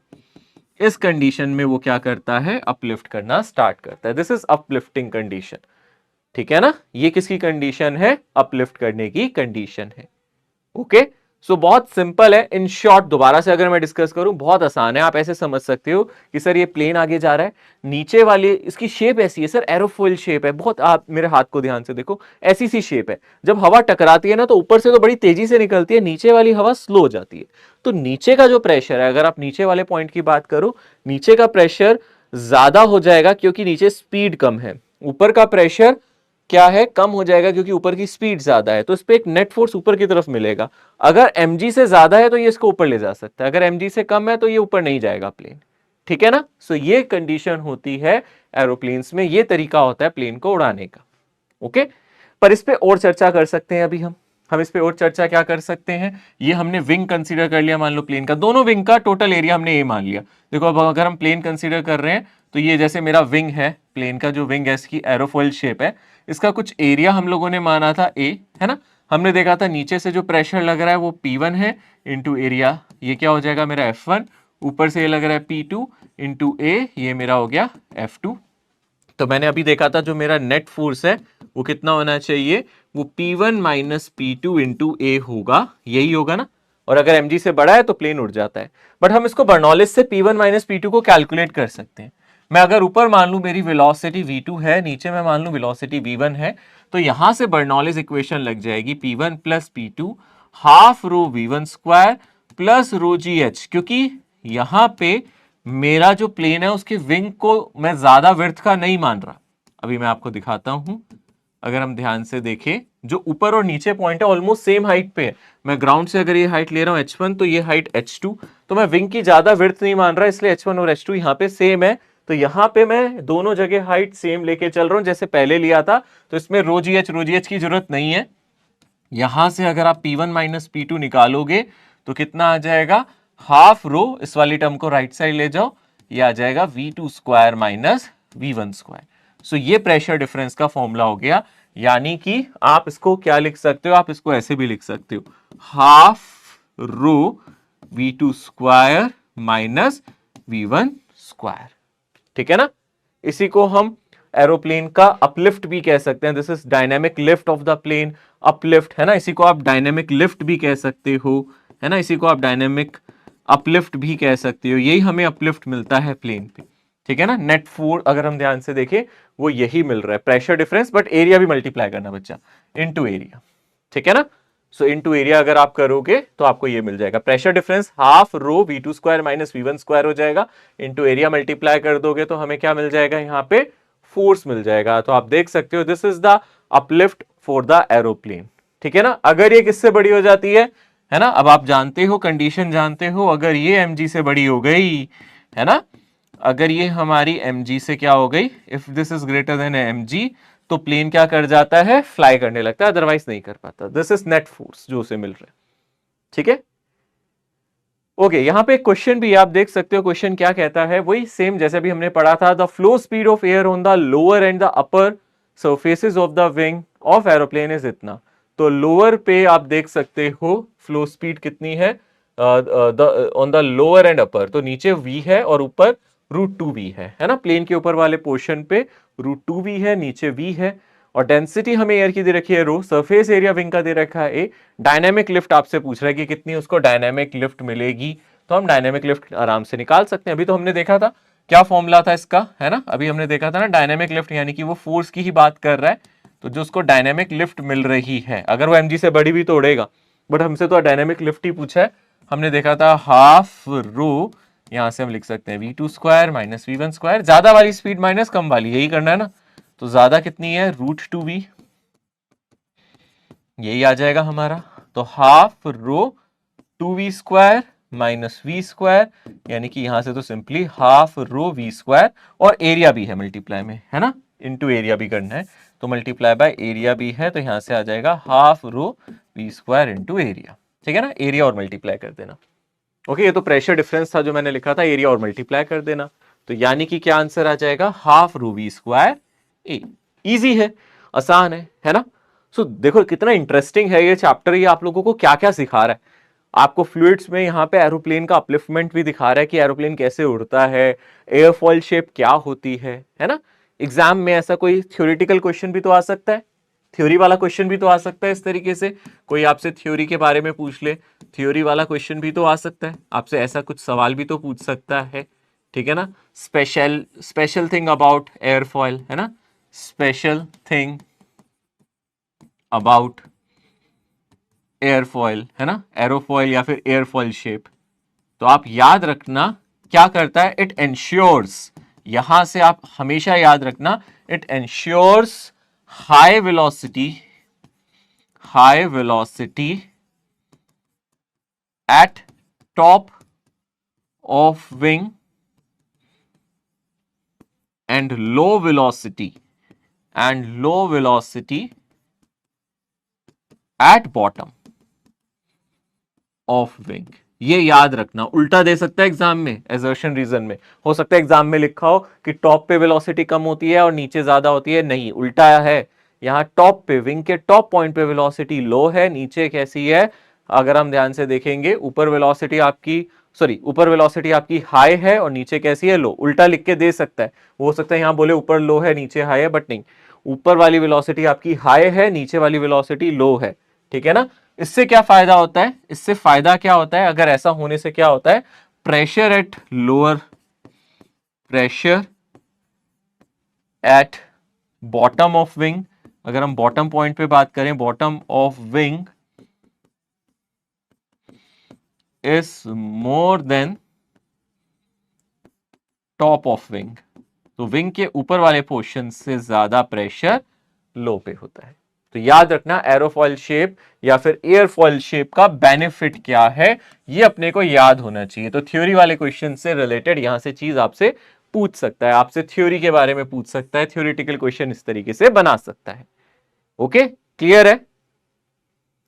ओके, देखो एनसीईआरटी का एक एग्जाम्पल है, मैंने यहाँ रखा है, एनसीईआरटी का बहुत ही अमेजिंग सा एग्जाम्पल है, यहाँ पे रखा हुआ है। क्वेश्चन क्या कहता है, a fully loaded Boeing aircraft has a mass of 3.3 into 10 की power 5 kg, it's total wing area is 500 metre square, it is in the level flight with a speed of 960 kilometre per hour. यानी कि यहाँ पे एक aircraft है जिसका मास आपको दे दिया, ठीक है ना, और आप लोगों से बोल रहा है उसका जो विंग एरिया है वो 500 मीटर स्क्वायर है, और वो कह रहा है किसी फ्लाइट में है, ऑलरेडी उड़ रहा है, it is in the level flight, यानी कि ऑलरेडी वो क्या कर रहा है, उड़ रहा है और किसी लेवल फ्लाइट में है। Estimate the pressure difference between the lower and upper surface of the wing. अब आप खुद सोचो, अगर मान लो यहाँ पे कोई एयरक्राफ्ट है, ठीक है ना, हम मान लेते हैं यहाँ पे अपना कोई एयरक्राफ्ट है, ठीक है ना, तो ये हमने डाल दिया अपना PW एयरलाइंस, ठीक है ना, एक नई चीज बना दी अब हमने, ठीक है, PW एयरलाइंस, ठीक है ना, in future you will get this thing also, क्या पता, ठीक है। ओके, सो आसमान तो हम छू ही रहे हैं, तो क्या पता एयरलाइंस भी हो। सो PW एयरलाइंस अपनी चल रही है, यहाँ पे क्या हो रहा है, उसने बोला कि एक लेवल फ्लाइट में है, ऑलरेडी उड़ रहा है, ठीक है ना, ये क्या कर रहा है, ऑलरेडी हमारा प्लेन क्या कर रहा है, उड़ रहा है। तो ये कैसे उड़ रहा होगा, यहाँ पे इसका जो प्रेशर डिफरेंस है, ऑब्वियसली यहाँ पे कितना आपको फोर्स देना पड़ेगा, क्योंकि उसने प्रेशर डिफरेंस की बात की है। आपको पता है नीचे कितना फोर्स लग रहा है, mg, है ना, तो mg force divided by area, क्या इतना ही प्रेशर डिफरेंस हमें देना पड़ेगा, क्योंकि जो हम लिखते थे half rho v2 square minus v1 square into area, ये किसके इक्वल होता था, mg के होता था, है ना। तो यही तो मेरा प्रेशर डिफरेंस था, यही वो प्रेशर डिफरेंस कैलकुलेट करने की बात कर रहा है, यही वो प्रेशर डिफरेंस पूछ रहा है आप लोगों से। तो ये किसके इक्वल हो जाएगा, अगर आप ध्यान से देखोगे ये किसके इक्वल है, half rho v2 square minus v1 square, ये किसके इक्वल आ गया, अगर आप ध्यान से देखोगे mg बाई a के इक्वल आ गया। ओके, सो हमें तो चाहिए, हमें तो मास पता ही है, क्वेश्चन में हमें इसका मास दे रखा है, अगर ध्यान से देखेंगे 3.3 into 10 raised to the power 5। Area की बात करूं, देखो एरिया कितना दे रखा है, 500 मीटर स्क्वायर, एरिया हम लोगों को दे रखा है 500 मीटर स्क्वायर, इससे डिवाइड कर दो, आपका प्रेशर आ जाएगा, इजीली आ जाएगा ना। अप्रोक्सीमेटली मैं निकाल लेता हूं, यहाँ 2 0 है, तो यहां से आ जाएगा 3.3 इंटू 10 की पावर कितना आ जाएगा, अगर आप ध्यान से देखोगे 3, है ना, आप इसको 33 लिख दो, या तो एक काम करो इसको 33 लिख दो, और यहां से पहले हो जाएगा 10 की पावर 4 और नीचे 10 की पावर 2 और है, तो 10 की पावर 2 हो जाएगा डिवाइडेड बाय 5, है ना। तो यहां से कितना आ जाएगा, 5 6 30.6 इंटू 10 की पावर 2, ये हमारा पास्कल में आ जाएगा। ठीक है ना, ये हमारा पास्कल में आंसर आ जाएगा। सो इतना प्रेशर हम लोगों को चाहिए, है ना, तो इतना प्रेशर होना चाहिए तभी ये उड़ेगा। इतना प्रेशर डिफरेंस इसके विंग्स के अक्रॉस ऑलरेडी होना चाहिए, तभी ये उड़ पाएगा, अदरवाइज नहीं उड़ पाएगा। ये हमें समझ में आ गया, ठीक है। इसके बाद सेकेंड पार्ट क्या कहता है, वो थोड़ा इंटरेस्टिंग है, ठीक है ना। सेकेंड पार्ट थोड़ा ज्यादा इंटरेस्टिंग है। बी पार्ट अगर हम ध्यान से देखें, ये तो ए पार्ट हो गया हमारे क्वेश्चन का। अब आपसे बी पार्ट में बोल रहा है estimate the fractional increase in the speed of the air on the upper surface relative to the lower surface. यानी कि आप जानते हो जो हमारा फॉर्मूला है वो हम लोगों को पता है, half rho v2 square minus v1 square. यही फॉर्मूला हम जानते हैं, v2 square minus v1 square. ये फॉर्मूला हमारे पास है और ये किसके इक्वल है, mg बाई ए, जो हमने भी निकाल लिया 6.6 इंटू 10 की पावर 2। यही हो गया ना अगर हम ध्यान से देखेंगे। ओके, सो यहां से मैं v2 square minus v1 square divided by 2 को क्या लिख सकता हूं, 6.6 इंटू 10 की power 2 divided by density. Density कितनी है, 1.2। 1.2 से इसको डिवाइड कर देता हूं, ठीक है ना, यही आ गया, कोई प्रॉब्लम नहीं है। अब हम लोगों को क्या चाहिए, हम लोगों को चाहिए क्या, पहले हम यहां देख लेते हैं। हम लोगों को चाहिए fractional increase in speed. Fractional increase in speed का मतलब क्या है, फ्रैक्शनल इंक्रीज इन स्पीड मतलब ऊपर वाली स्पीड ज्यादा है, नीचे वाली कम है, v2 minus v1 divided by v1। Basically इसी को हम फ्रैक्शनल स्पीड कह रहे हैं एक तरीके से, ठीक है ना। अब v1 नहीं, बेसिकली मैं वेलोसिटी ऑफ एयर भी कह सकता हूं, इसको मैं एवरेज स्पीड कह सकता हूं। This is fractional speed. तो थोड़ा ध्यान रखना, ये क्वेश्चन थोड़ा सा अलग तरीके का दिया है एनसीईआरटी ने। Fractional speed, increase in speed, इसका मतलब पता है क्या है भाई, एरोप्लेन से जो एयर आ रही होगी वो कुछ इस तरीके से आ रही होगी। मैं मान लेता हूं दिस इज एवरेज स्पीड, ठीक है ना, और ऊपर कुछ जा रही है दिस इज v2 और नीचे जो जा रही है दिस इज v1। ये किया है उन्होंने, ठीक है ना, उन्होंने ये वाला क्वेश्चन में इस चीज को अप्लाई किया है। तो आप लिख सकते हो जो फ्रैक्शनल स्पीड है ना, इंक्रीज इन स्पीड, वो है v2 minus v1, this is increase in speed divided by v average, है ना। और v एवरेज का मतलब आप जानते हो, कभी भी एवरेज निकालना हो तो v2 plus v1 divided by 2। ये हम लोगों को कैलकुलेट करना है, हमें ये कैलकुलेट करके दिखाना है। तो यहां से कैसे कर सकते हैं, आप देखो इसको क्या लिख सकते हो, इसको लिख सकते हो v2 plus v1 divided by 2 और v2 माइनस v1, है ना। a square minus B square का होल स्क्वायर आता है ना, a square minus B square का होल स्क्वायर, अरे होल स्क्वायर नहीं है sorry, a square minus B square को क्या लिख सकते हो, a square plus a square minus B square को क्या लिख सकते हो, a plus B into a minus B. अरे v2 square minus v1 square को क्या लिख सकते हो, v2 plus v1 into v2 minus v1। a square minus B square, ये तो मैथ्स में पढ़ा है ना आप लोगों ने, a square minus B square, ये क्या है मेरा a माइनस बी और multiply by a plus B, यही है ना, ठीक है ना। ये तो लिखते हैं हम, तो इस तरीके से हम इसको एक्सप्रेस कर देते हैं और हमें पता चल गया ये एवरेज वेलोसिटी हो गई। तो ये आ गया 6.6 इंटू 10 की पावर 2 डिवाइडेड बाय 1.2। तो आप देख सकते हो ये एवरेज वेलोसिटी हो गई। तो v2 माइनस v1, ठीक है ना, इस पूरे को मैं क्या लिख सकता हूं, इस पूरे को मैं एवरेज लिख सकता हूं, दिस इज 6.6 इंटू 10 की पावर 2 डिवाइडेड बाय 1.2 और यहां से कितना आ गया, v एवरेज नीचे आ गया। क्या हमें एवरेज वेलोसिटी दे रखी है क्वेश्चन में, हम लोगों को स्पीड दे रखी है, the speed of the air, है ना। अगर हम ध्यान से देखें यहाँ पे क्वेश्चन में हम लोगों को ये दे रखी है, यही हम एवरेज स्पीड लेके चलेंगे क्वेश्चन में, ठीक है ना, इसी को हम अपनी एवरेज स्पीड मान के चलेंगे। तो ये जो मेरी एवरेज स्पीड है, यानी कि स्पीड ऑफ एयर हम लोगों को दे रखी है 960, इसको 5/18 से मल्टीप्लाई कर दोगे, अप्रोक्सीमेटली 270 के आसपास आ जाएगी मीटर पर सेकेंड। अप्रोक्सीमेटली लिख रहा हूँ, 267 270 के आसपास आती है ये। फिर हम इसको यहाँ पे डाल सकते हैं, है ना। और हमें निकालना क्या है, v2 minus v1 divided by v average चाहिए हमें, तो हमें डिवाइडेड बाई v एवरेज चाहिए, हमें ये निकालना है ना, तो उस साइड भी v एवरेज से डिवाइड कर दो, यानी कि यहाँ भी आ जाएगा 6.6 इंटू 10 की power 2 divided by 1.2 into v average का स्क्वायर, ठीक है। और वी एवरेज की जगह हम इसकी वैल्यू डाल देंगे, okay. Rest is the calculation only, ठीक है ना, बाकी तो कैलकुलेशन ही है। इसको जब आप पूरा कैलकुलेट करते हो तो यहां से 0.08 के आसपास आता है अप्रोक्सीमेटली, मैंने कैलकुलेट करके देखा था। अगर आप परसेंटेज में निकालोगे तो 8% आ जाएगा, डेसिमल निकालोगे तो इतना आ जाएगा, ओके। सो यानी कि ये क्वेश्चन थोड़ा सा ट्रिकी है, एनसीईआरटी का क्वेश्चन है, सॉल्व्ड एग्जांपल है, थोड़ा सा मजेदार है, इतना स्ट्रेट फॉरवर्ड नहीं है। फ्रैक्शनल चेंज इन स्पीड पूछ लिया, वहां आपको इसने लपेट लिया भाई साहब, यहां पे आप लपेट जाओगे अगर आप इसको अच्छे से नहीं पढ़ के जाओगे, तो यहां पे आप खो जाओगे एग्जाम में, पता नहीं ये क्या पूछ लिया। इसलिए एक बार इस क्वेश्चन को कर लेना जरूरी है, ये बाकी क्वेश्चन से थोड़ा सा हटके है क्वेश्चन, एनसीईआरटी का है, देख रहे हो, एनसीईआरटी भी आपको घुमा सकती है कभी कभी, तो जरा ध्यान से तसल्ली से एनसीईआरटी का जब ये एग्जाम्पल पढ़ो तो समझना उसने सेकेंड पार्ट में क्या पूछा, फ्रैक्शनल, आप लोगों से फ्रैक्शनल इंक्रीज इन स्पीड पूछा, इंक्रीज इन स्पीड पूछता v2 माइनस v1 होता, फ्रैक्शनल मतलब divided by velocity of air करना है, जिसको मैं एवरेज स्पीड बोल रहा हूं यहाँ, वेलोसिटी ऑफ एयर, क्योंकि हमें यहाँ स्पीड दे रखी थी एयर की, हमें यहाँ पे विंग के ऊपर की स्पीड नहीं पता है, नीचे की भी नहीं पता है, पर जिस स्पीड से एयर उससे टकरा रही है वो पता है, ठीक है ना, इसी को एवरेज स्पीड कह रहे हैं, जिसको हम v1 प्लस v2 बाई 2 भी लिख सकते हैं। सो क्योंकि हम फर्स्ट पार्ट में ये चीज निकाल चुके थे, बाकी हम इसमें सब्स्टिट्यूट करेंगे and we will get this thing. So अच्छा क्वेश्चन है, इसको बहुत ध्यान से करना है। एनसीईआरटी में ये एग्जाम्पल 9.7 दे रखा है, इसलिए मैंने कराया है क्योंकि पहला पार्ट तो बहुत ही आसान है, बेहद आसान है पहला पार्ट, पर दूसरे पार्ट में थोड़ा सा नर्वस आ जाएंगे आप लोग अगर आपने एग्जाम से पहले नहीं करके देखा हुआ। तो ये फर्स्ट अटेम्प्ट में जरूर आपको देखना चाहिए, और उसके बाद एग्जाम में भैया अगर आ जाए तो एकदम मजे हैं, फिर तो मौजा ही मौजा, ठीक है, पहले तो कर लो एक बार, ओके, है ना, इंटरेस्टिंग क्वेश्चन है। आगे बढ़ते हैं एक और इंटरेस्टिंग क्वेश्चन पे। यहां पे वो बता रहा है a wind with speed 40 metre per second blows parallel to the roof of a house, the area of the roof is 250 metre square, assuming that the pressure inside the house is atmospheric, now the force exerted by the wind on the roof and the direction of the force will be। so यहां से question में क्या कह रहा है, मान लो जैसे बच्चे एक घर है और उसकी एक छत है ना, तो घर में अगर हम छत की बात करें तो जब आप देखते हो बहुत तूफान आते हैं तो छतें सबसे पहले उड़ती हैं।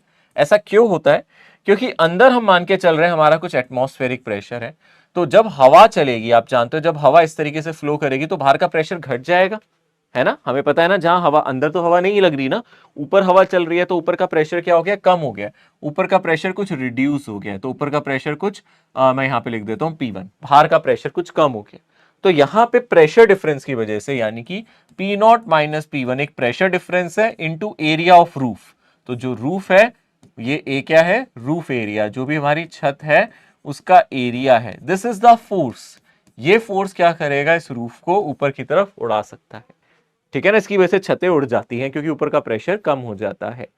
अब आपसे क्वेश्चन में क्या पूछ रहा है, आप लोगों से पूछ रहा है force exerted by the wind on the roof and the direction of force. Obviously direction में तो कोई हमें एतराज नहीं है, डायरेक्शन तो डेफिनेटली अपवर्ड होगी, जो फोर्स लगेगा वो अपवर्ड लगेगा, क्योंकि नीचे का प्रेशर ज्यादा है, ऊपर का प्रेशर कम है। ऑब्वियसली यहां से P0 is greater then P1, कैसे कह सकता हूं, क्योंकि ऊपर विंड ब्लो कर रही है भाई, घर के अंदर थोड़ा कर रही है, जहां स्पीड ज्यादा वहां प्रेशर कम होता है, ठीक है ना, ये तो अब हम सीख चुके हैं ना, ऊपर की स्पीड ज्यादा विंड की, ऊपर का प्रेशर कम, इसलिए ये ऊपर की तरफ उड़ जाएगी, ओके।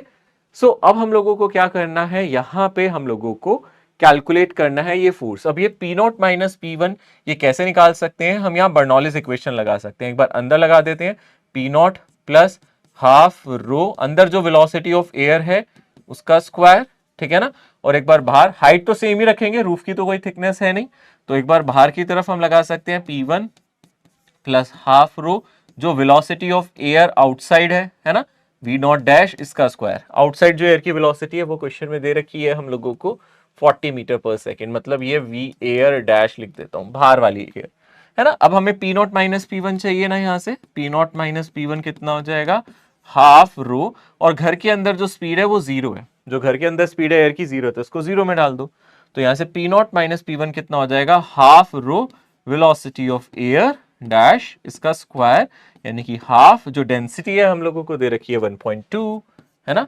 इजी, और वेलोसिटी ऑफ एयर दे रखा है 40, इसका स्क्वायर, ठीक है ना, इसका स्क्वायर कर दोगे तो ये कितना आ जाएगा, अगर आप ध्यान से देखोगे आप इसको कितना लिख सकते हो, 1.2 इंटू 1600 डिवाइडेड बाय 2, है ना, इसको आप काट दोगे तो ये 800 आ जाएगा।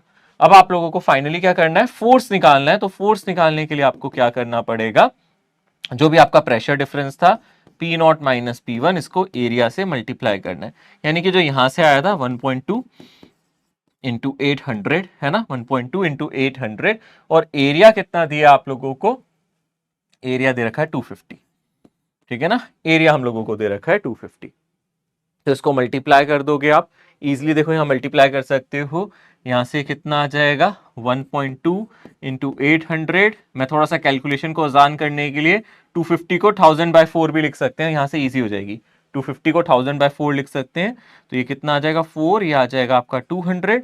अब आप इसको मल्टीप्लाई कर लो यहाँ से, ठीक है ना। अब आप इसको मल्टीप्लाई कर लो तो देखने में मुझे पता चल रहा है यहां से कुछ आंसर आपका आ रहा है 1.2 इंटू 2, कितना हो जाएगा 1.2 इंटू 2 2.4 और 10 की पावर 5, तो ये मुझे नजर आ रहा है 2.4 इंटू 10 की पावर 5 और अपवर्ड डायरेक्शन में, ठीक है ना। 2.4 इंटू 10 की पावर 5 है और अपवर्ड डायरेक्शन में। एक बार फिर भी कैलकुलेशन में चेक कर लेता हूं, क्योंकि कभी कभी क्या होता है जल्दबाजी में कैलकुलेशन गलत हो जाती है। देख लेते हैं, बहुत सिंपल है भाई, नीचे का प्रेशर ऊपर वाले प्रेशर से ज्यादा है, प्रेशर डिफरेंस इनटू एरिया यही फोर्स होगा।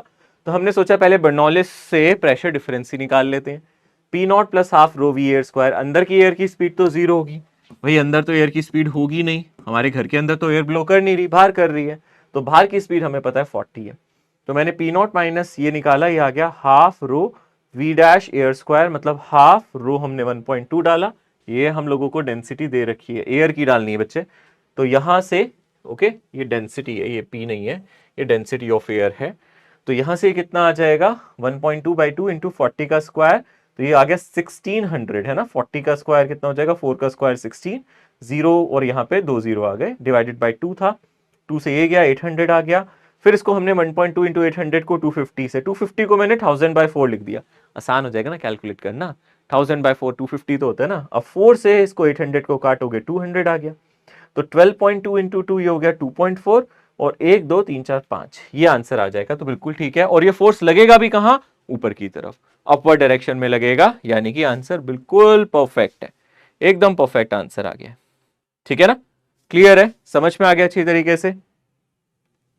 ओके, नेक्स्ट है एप्लीकेशन ऑफ बर्नौलिस प्रिंसिपल में मैग्नस इफेक्ट। ये क्या होता है, मैग्नस इफेक्ट क्या होता है भाई। आप लोगों ने मेरे साथ सारा जो भी अभी तक सफर किया उसमें हम लोगों ने ये चीज पढ़ी है कि जब हम किसी बॉल को हवा में ऐसे थ्रो करते हैं या फिर किसी चीज को स्टोन को फेंकते हैं, तो उसका जो पाथ होता है वो पैराबोलिक होता है। उसका जो पाथ हमारा होता है वो कैसा होता है, पैराबोलिक, यानी किसी भी ऑब्जेक्ट को अगर मैं ऐसे थ्रो करूं, जैसे मेरे हाथ में ये बॉल है, ठीक है ना, अब मैं इस बॉल को ऐसे थ्रो कर रहा हूं, तो इसका पाथ कैसा था, पैराबोलिक पाथ था। इसका जो पाथ था वो कैसा था, पैराबोलिक पाथ था। बट अभी जो मैंने इस बॉल को थ्रो किया, मैंने बॉल को सीधा सीधा ऐसे फेंक दिया, इसमें कोई स्पिनिंग नहीं दी। आप स्पिन जानते हो, अगर मैं बॉल को ऐसे ऐसे घुमाता जाऊं, है ना, अपने हाथ में देख रहे हो, मैं इस तरीके से घुमाऊं तो इसके अंदर एक स्पिन आ जाएगा, इसको कहते हैं स्पिनिंग ऑफ अ बॉल। अगर मैं ऐसे ऐसे ऐसे ऐसे घुमा रहा हूं तो बॉल में एक स्पिन आ रहा है। तो अभी जो मैंने फेंका बॉल को बिल्कुल सीधा फेंका विदाउट स्पिन, तो इसका पाथ पैराबोलिक है।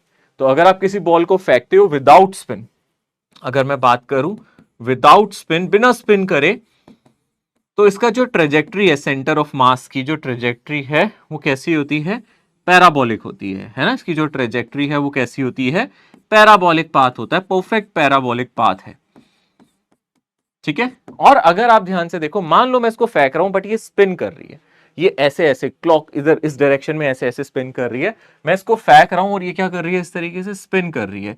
इसका स्पिन इस डायरेक्शन में मैंने आपको दे दिया कि इसको स्पिन करते हुए फेंका हुआ है, तो ये बॉल आगे भी जा रही है ना, ये आगे भी जा रही है और ये ऐसे ऐसे ऐसे ऐसे, अगर मैं ऐसे ध्यान से देखूं क्लॉकवाइज स्पिन कर रही है, इस तरीके से ये स्पिन भी कर रही है, तो ये ऐसे ऐसे स्पिन भी कर रही है और ये आगे भी जा रही है, स्पिन करते करते हुए आगे जा रही है। तो क्या होगा, ऐसे में हम लोगों को समझने के लिए बॉल के फ्रेम में आना पड़ेगा। जैसे हमने एरोप्लेन वाला समझा था, तो मैंने कहा था ना उसके विंग पे बैठ जाओ, जबकि आसान नहीं है, फिर भी हम तो बोल देते हैं, क्या जाता है सर, फिजिक्स के टीचर कुछ भी एज्यूम कर सकते हैं। तो हमने भी मान लिया बॉल पे बैठ के देखो, है ना। तो बॉल के फ्रेम में अगर मैं इसके सेंटर ऑफ मास पे बैठूंगा तो मुझे सिर्फ इसकी स्पिनिंग दिखेगी, और मुझे क्या दिखेगा, आगे से हवा आती हुई। समझ रहे हो ध्यान से, अगर मैं बॉल पे बैठ जाऊं, इसके सेंटर ऑफ मास पे बैठ जाऊं, तो मुझे बॉल सिर्फ रोटेट करती हुई दिखेगी, आगे जाती हुई नहीं दिखेगी, मुझे एयर पीछे आती हुई दिखेगी। यानी कि अगर मैं इसके सेंटर ऑफ मास पे बैठ जाऊं बॉल पे, तो मुझे क्या दिखेगा कि एयर ऐसे आ रही है, तो एयर ऐसे मेरी तरफ आ रही है, एक्चुअली मैं आगे जा रहा हूं पर मुझे लगेगा एयर पीछे आ रही है, ऐसा ही होगा ना। तो अब यहां पे क्या होगा, कुछ एयर ऊपर से निकलेगी और कुछ एयर कहां से निकलेगी, नीचे से। और मेरी जो बॉल है वो कैसी स्पिन कर रही है, आप देख सकते हो क्लॉकवाइज स्पिन कर रही है। तो यहां जो मेरी बॉल है वो कैसी स्पिन कर रही है, क्लॉकवाइज। अब आप इससे ध्यान से देखो, स्पिनिंग की वजह से क्या होगा, क्योंकि बॉल मेरी क्लॉकवाइज स्पिन कर रही है, तो ऊपर वाले पार्टिकल्स आगे जा रहे हैं और एयर पीछे आ रही है, तो यहां की स्पीड रिड्यूस हो जाती है, अपोजिट डायरेक्शन है ना। ऊपर वाले पार्टिकल्स के लिए वो अपोजिट डायरेक्शन हो गई एयर की, यानी कि ये वहां, अगर आप यहां वाले पार्टिकल्स को देखो वो आगे जाना चाहते हैं और हवा पीछे जा रही है, तो यहां कुछ स्पीड हो जाती है रिड्यूस। अगर एयर की स्पीड v है तो यहां की जो स्पीड हो जाती है वो मान लेते हैं कुछ v2 है ना, और नीचे वाली स्पीड बढ़ जाती है क्योंकि ये पार्टिकल्स भी पीछे जा रहे हैं और एयर भी पीछे आ रही है, तो यहां की स्पीड बढ़ जाती है, ये हो जाती है कुछ v1। तो डेफिनेटली मैं यहां से कह सकता हूं v2 is less than v और v1 is greater then v। ठीक है ना, ऊपर वाली स्पीड एक्चुअली घट गई है क्योंकि ये पार्टिकल आगे जा रहे हैं, पीछे की तरफ टकरा रही है, ये पार्टिकल पीछे जा रहे हैं और एयर भी पीछे टकरा रही है, तो पीछे की स्पीड बढ़ जाती है। स्पिनिंग की वजह से यहां पे ये इफेक्ट आ रहा है क्योंकि ये क्लॉकवाइज स्पिन कर रहा है, तो नीचे की स्पीड इज ग्रेटर देन ऊपर वाली स्पीड, है ना। तो आप बोलोगे अरे हाँ, बिकॉज ऑफ दिस, है ना, बिकॉज ऑफ दिस यहां पे क्या होगा, v1 is greater then v2, है ना। तो इससे क्या होगा, प्रेशर के टर्म्स में बात करो, बॉल की हाइट तो ज्यादा हम ले नहीं रहे, हम ज्यादा हाइट तो कंसीडर नहीं कर रहे बॉल की, तो हम क्लियरली कह सकते हैं यहां पे जो प्रेशर होगा नीचे का P1 होगा, ऊपर वाला प्रेशर होगा P2। तो जहां स्पीड ज्यादा वहां प्रेशर कम, तो P1 is lower than P2। तो ऊपर का प्रेशर ज्यादा, नीचे का प्रेशर कम, तो एक एक्स्ट्रा फोर्स लगेगा। वैसे भी इस पे एक फोर्स लग रहा था, mg तो लग ही रहा था, बट एक एक्स्ट्रा फोर्स लगेगा, ऊपर से प्रेशर इंटू एरिया और नीचे से कुछ फोर्स लगेगा, यहां पे कुछ प्रेशर इंटू एरिया। ऑब्वियसली कौन सा प्रेशर ज्यादा है, ऊपर वाला, तो एक एक्स्ट्रा फोर्स नीचे मिल रहा है। वैसे प्रोजेक्टाइल मोशन की जब हम बात करते थे उस पे mg तो नीचे होता ही था, यहां पे इसकी स्पिनिंग की वजह से एक एक्स्ट्रा फोर्स नीचे लग रहा है, इसकी क्लॉकवाइज स्पिनिंग आगे जा रही है और क्लॉकवाइज स्पिन कर रही है, इसकी वजह से एक एक्स्ट्रा फोर्स नीचे लग रहा है जिसकी वजह से ये जल्दी नीचे आ जाएगी। यानी कि अगर इसको ऐसे प्रोजेक्टाइल पाथ करना था, है ना, कैसे करना था, इसको ऐसे प्रोजेक्टाइल पाथ करना था, तो ये ऐसे नहीं करेगी, ये जल्दी डिप कर जाएगी, फास्ट डिप, जल्दी से डिप कर जाएगी नीचे क्योंकि ये क्लॉकवाइज घूम रही है। यानी कि यहां पे एकदम सडन डिप मिलेगा, ठीक है ना, एक्स्ट्रा फोर्स डाउनवर्ड मिल रहा है आपको, यहां पे क्या मिल रहा है, एक एक्स्ट्रा फोर्स डाउनवर्ड डायरेक्शन में आपको नजर आएगा, ठीक है ना, बिकॉज ऑफ, है ना, बिकॉज ऑफ क्लॉकवाइज स्पिनिंग, ठीक है ना, बिकॉज ऑफ क्लॉकवाइज स्पिन, क्योंकि ये क्लॉकवाइज स्पिन कर रही है, इस वजह से एक एक्स्ट्रा फोर्स आ रहा है, वो प्रेशर डिफरेंस की वजह से आ रहा है, क्योंकि क्लॉकवाइज स्पिन करने से ऊपर की स्पीड कम हो गई, नीचे की स्पीड ज्यादा हो गई, नीचे की स्पीड ज्यादा हो गई तो नीचे का प्रेशर कम हो गया, ऊपर का प्रेशर ज्यादा हो गया, जिसकी वजह से यहां पे आपको एक एक्स्ट्रा फोर्स मिला। It causes a sudden dip, it causes a sudden dip, इससे क्या हो रहा है, एक सडन डिप मिल रहा है जिसकी वजह से ये जल्दी नीचे आ रही है। It causes a sudden dip, तो यहां से एक सडन डिप मिल रहा है, सडन डिप का मतलब है एक एक्स्ट्रा फोर्स मिल रहा है जिससे ये जल्दी से नीचे टकरा जाती है, जिससे ये जल्दी नीचे जाके टकरा जाती है। तो इसका जो पाथ है, प्रोजेक्टाइल पाथ होना चाहिए था बट प्रोजेक्टाइल पाथ नहीं होता, तो विदाउट स्पिन ये पाथ है। अगर मैं विद स्पिन की बात करूं, अगर वो स्पिन करती हुई जा रही है, कैसे स्पिन कर रही है बोलो, अगर ये हमारी जो बॉल है वो स्पिन करते हुए जा रही है, क्लॉकवाइज जा रही है, तो वो जल्दी नीचे आ जाती है, वो इस तरीके से नीचे आ जाती है, तो उसका पाथ प्रोजेक्टाइल नहीं रहता। तो विदाउट स्पिन वो आगे तक जाएगी, विद स्पिन वो जल्दी टकरा जाएगी, है ना। ज्यादा रेंज कब करेगी, विदाउट स्पिन, तो अगर क्लॉकवाइज स्पिन कर रही है तो वो जल्दी टकरा जाएगी। तो आप देख सकते यहां मैग्नस इफेक्ट में यही लिखा गया है, मैग्नस इफेक्ट में यही लिखा गया है, इसी को मैग्नस इफेक्ट कहते हैं। The difference in the velocity of air result in the pressure difference between the lower and upper faces, there is a net upward or downward force on the ball. The dynamic lift due to the spinning is called Magnus effect. This dynamic lift, आप कहोगे sir ये जो lift मिला है वो तो downward मिला है, आपने यहाँ पे ये क्यों लिखा है अपवर्ड और डाउनवर्ड, हमने तो सिर्फ डाउनवर्ड। अपवर्ड वाला केस होता है अगर ये क्लॉकवाइज की जगह एंटी क्लॉकवाइज घूम रही होती, यानी कि ये बॉल आगे जा रही होती पर उल्टा घूम रही होती, आगे जाते जाते फॉरवर्ड डायरेक्शन की जगह बैकवर्ड डायरेक्शन में, यानी एंटी क्लॉक स्पिन कर रही होती। बॉल जा तो आगे रही है पर स्पिनिंग कैसे है, मतलब ये आपकी तरफ ही आ रही है पर उल्टा स्पिन कर रही है, आपकी तरफ आते आते उल्टा स्पिन कर रही है। पहले ये ऐसे क्लॉकवाइज स्पिन करते हुए आपकी तरफ आ रही थी, ऐसे स्पिन कर रही थी, अभी आपकी तरफ आ रही है उल्टा स्पिन करते हुए, इस डायरेक्शन में उल्टा स्पिन करते हुए आ रही है। तो पहले जब ये आपकी तरफ आते हुए ऐसे स्पिन कर रही थी तो जल्दी डिप कर रही थी, अब ये उल्टा स्पिन करेगी तो ये लेट डिप करेगी, ये प्रोजेक्टाइल पाथ में जहां गिरना चाहिए था उससे आगे जाके गिरेगी। कैसे, ये भी देख लेते हैं। अगर हम ध्यान से देखें, अब हम मान लें कि ये एंटी क्लॉकवाइज स्पिन कर रही है, अगर हम ध्यान से देखें ये फॉरवर्ड जा रही है ना, गोइंग फॉरवर्ड, है ना, कैसे जा रही है, फॉरवर्ड तो जा रही है, गोइंग फॉरवर्ड, ठीक है ना, विद एंटी क्लॉक स्पिन, ठीक है ना, एंटी क्लॉक स्पिनिंग, फॉरवर्ड जा रही है बट एंटी क्लॉकवाइज स्पिनिंग हो रही है, तो क्या होगा हमें ये देखना पड़ेगा। तो अगर ये फॉरवर्ड डायरेक्शन में जा रही है और एंटी क्लॉकवाइज स्पिन कर रही है तो वही चीज है, अगर हम इसके फ्रेम से देखेंगे तो हमें एयर ऐसे आती हुई दिख रही है ना, तो हमें वेलोसिटी ऑफ एयर ऐसे दिखेगी। अब कुछ एयर ऊपर से चली जाएगी, अगर आप ध्यान से देखोगे कुछ एयर ऊपर से चली जाएगी, कुछ एयर नीचे से जाएगी, है ना, कुछ एयर ऊपर से जाएगी और कुछ एयर नीचे से जाएगी। तो जो एयर ऊपर जा रही है वो देखो इसके साथ ऐड हो रही है, एंटी क्लॉकवाइज स्पिन है ना, तो ऊपर वाली वेलोसिटी v2 है वो v से ज्यादा हो जाएगी, और नीचे ये देखो सब्ट्रैक्ट हो रही है, एयर ऐसे आ रही है और इसकी स्पिनिंग इस डायरेक्शन में, तो यहां जो वेलोसिटी है v1 हो जाएगी, this is less than v। तो यानी कि यहां पे ऊपर वाली वेलोसिटी नीचे वाली से ज्यादा है। अगर ऊपर वेलोसिटी ज्यादा है तो ऊपर का प्रेशर कम हो जाएगा, यानी कि अगर ऊपर का प्रेशर मेरा P2 है और नीचे का प्रेशर मेरा P1 है, क्योंकि ऊपर स्पीड ज्यादा है नीचे स्पीड कम है, तो नीचे का प्रेशर ज्यादा हो जाएगा और ऊपर का प्रेशर कम हो जाएगा। तो यहाँ पे नेट अपवर्ड फोर्स मिलेगा, तो यहाँ पे हमें क्या मिलेगा, एक अपवर्ड फोर्स मिलेगा due to spinning, upward force due to anti clock spinning, क्योंकि ये एंटी क्लॉक स्पिन कर रहा है, एंटी क्लॉक स्पिन की वजह से हमें एक अपवर्ड फोर्स मिलेगा, ठीक है ना। तो उस अपवर्ड फोर्स से क्या होगा, आपका नेट एक्सेलरेशन g से कम हो जाएगा। पहले अगर स्पिन नहीं करता था तो mg इसको नीचे लाता था, अब स्पिन करने की वजह से, उल्टा स्पिन करने की वजह से mg तो नीचे लाना चाहता है बट उल्टा स्पिन करने से एक फोर्स ऊपर मिल रहा है, तो ये नेट फोर्स इसका डाउनवर्ड तो होगा बट घट जाएगा। तो यानी कि अपवर्ड फोर्स लगेगा due to anti clock spin.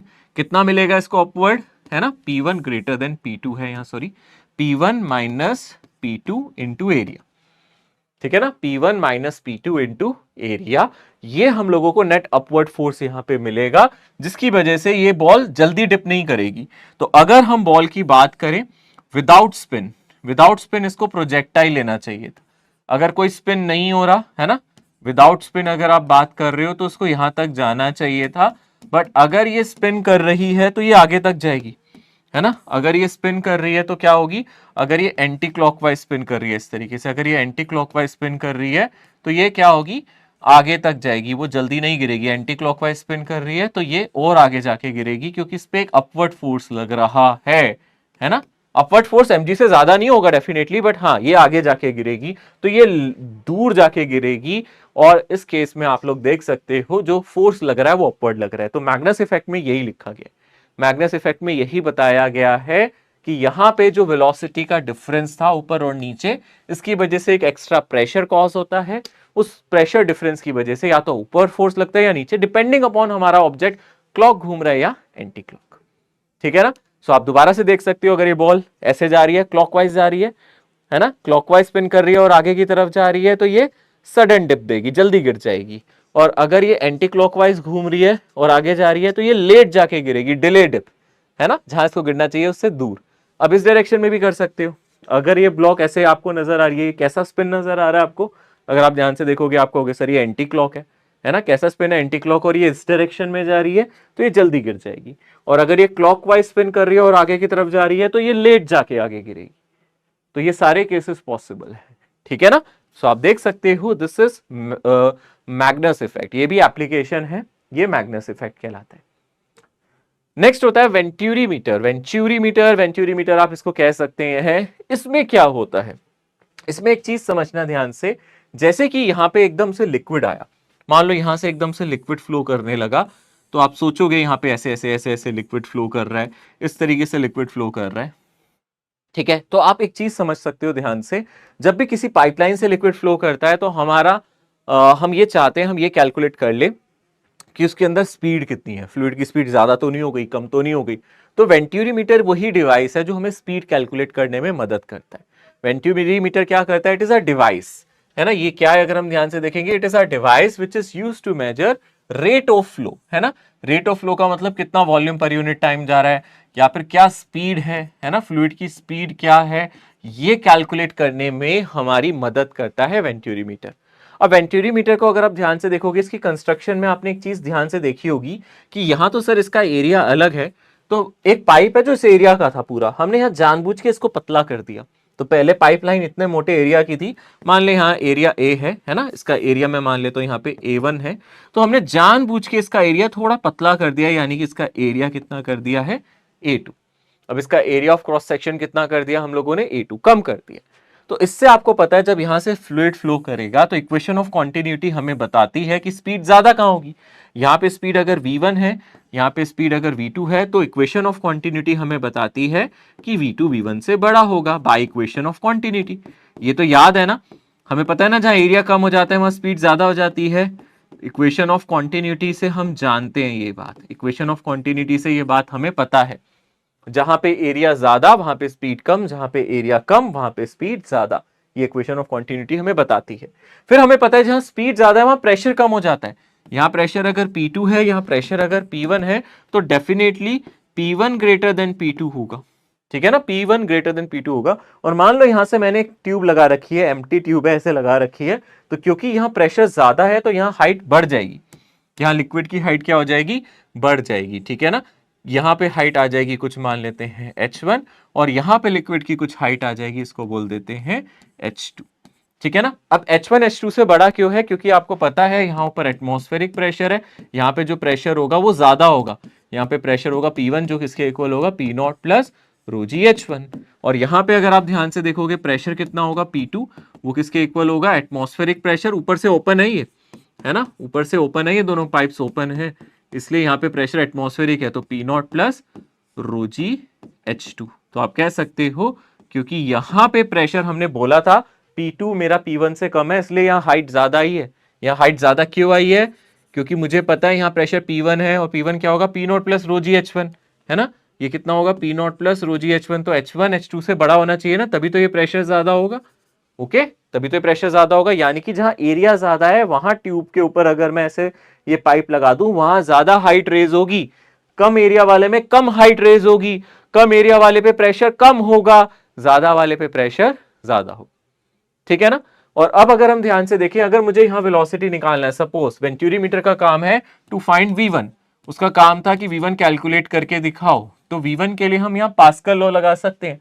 इसकी नीचे से जो हाइट है पास्कल लॉ कह रहा हूं, सॉरी, बर्नौलीज प्रिंसिपल, हम क्या लगा सकते हैं यहाँ पे, बर्नौलीज प्रिंसिपल लगा सकते हैं।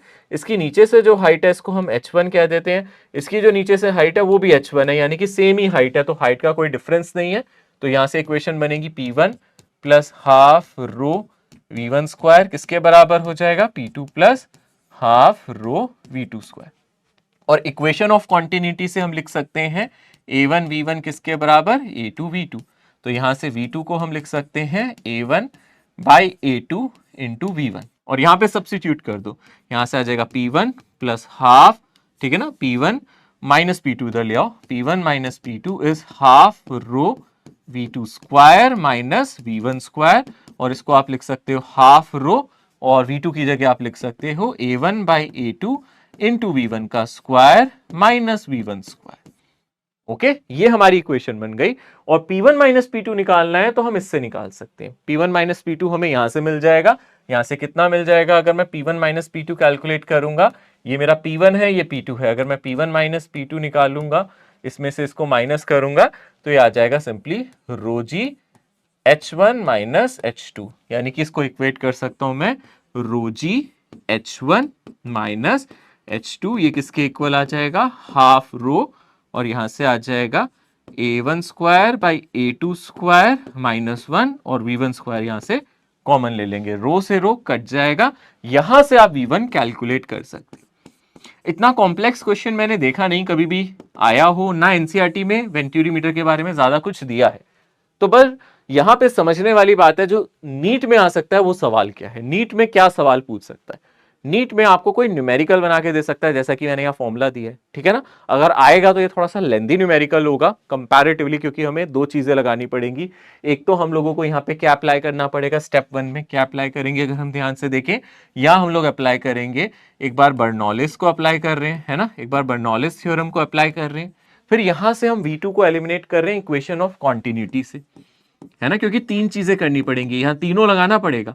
इक्वेशन ऑफ कॉन्टिन्यूटी अप्लाई कर रहे हैं, है ना। तीसरी चीज हम लोगों को पता चल जाएगा यहां से प्रेशर डिफरेंस, क्योंकि P1 माइनस P2 निकालने के लिए मुझे इस कंसेप्ट का यूज करना पड़ेगा, ये हाइट डिफरेंस मुझे पता होगी, तो यहां से P1 माइनस P2 निकालेंगे और यहां पे डालेंगे, और फिर यहां से V1 निकालेंगे। तो थोड़ा सा लेंदी क्वेश्चन है ना। बट मुझे लगता है जो आपसे नीट में पूछ सकता है वो सवाल आसान होगा, उसमें इतना कुछ ना पूछ के आप लोगों से सिंपली यहाँ का प्रेशर डिफरेंस पूछ सकता है ना, यहां से प्रेशर डिफरेंस पूछ सकता है, या फिर आप लोगों से पूछ सकता है कहां का लेवल ज्यादा होगा। आप याद रखना, जहां एरिया ज्यादा है वहां वेलोसिटी कम, जहां एरिया कम है वहां वेलोसिटी ज्यादा, और जहां वेलोसिटी ज्यादा वहां प्रेशर कम, तो ये हाइट कम होगी, ये हाइट ज्यादा होगी। ठीक है ना, आप इसको नोट जरूर कर ले। मैं ये नहीं कह रहा कि ये क्वेश्चन नहीं आ सकता, एग्जाम में आ सकता है, आ कुछ भी सकता है। देखो आप हल्के में कुछ नहीं लोगे, आ कुछ भी सकता है, ऐसी कोई गारंटी नहीं है। और कोई टीचर अगर बोलता है तो गलत है, कोई गारंटी नहीं है कि नहीं आ सकता, बिल्कुल आ सकता है, कहीं से भी आ सकता है। और इतना आउट ऑफ एनसीईआरटी नहीं है, क्योंकि ये बर्नौलिस प्रिंसिपल ही यूज किया है। मैंने कोई एक्स्ट्रा कॉन्सेप्ट नहीं पढ़ाया आपको, मैंने कुछ एक्स्ट्रा तो पढ़ाया नहीं, वही चीजें जो आप पहले पढ़ चुके हो वही पढ़ा के हम इस सवाल पे आए हैं। ठीक है ना, अब इसका और कोई शॉर्टकट निकालने मत बैठ जाना, ये ऐसे ही होगा। ठीक है ना, ये इसी तरीके से होगा, आप इसको आराम से देख सकते हो, एक फॉर्मूला बना सकते हो। अगर आपको आसान लगे तो सर यहां से हम simply v is equals to 2gh1/s2/एरिया ऐसे कर सकते हैं। हाँ, एक फॉर्मूला बना के रख सकते हो कि अगर एग्जाम में आ गया तो उस फॉर्मूले से कर सकते हो। अदरवाइज ये पूरा कंसेप्ट है, इसलिए मैंने आपको पढ़ाया है ना।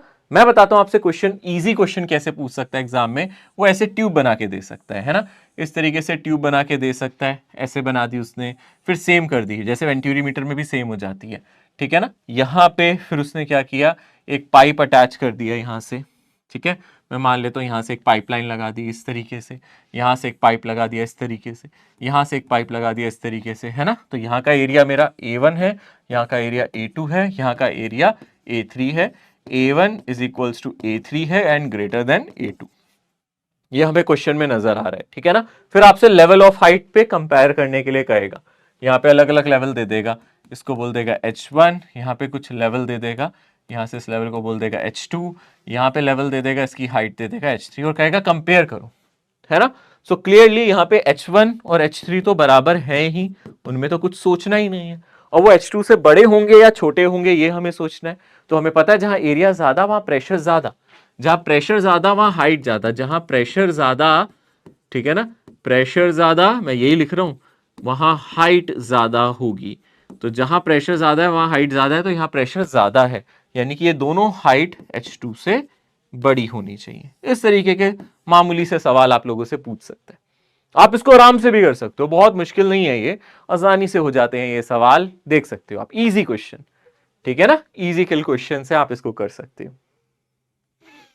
देखो यहां क्या क्वेश्चन दिया इसने, इसी तरीके से एक सवाल बनाया, बड़ा इंटरेस्टिंग सा है मुश्किल नहीं, मजेदार है। Water flows through a frictionless duct with a cross section varying as shown in the figure, the pressure P at points along the axis. तो यहां से आप देख सकते हो बेटे, यहां पे आपका एरिया ज्यादा है, यहां पे एरिया एकदम से कम है, तो धीरे धीरे ये एरिया कम हो रहा है। तो आपको पता है जैसे जैसे एरिया घटता है वैसे वैसे प्रेशर भी घटता है।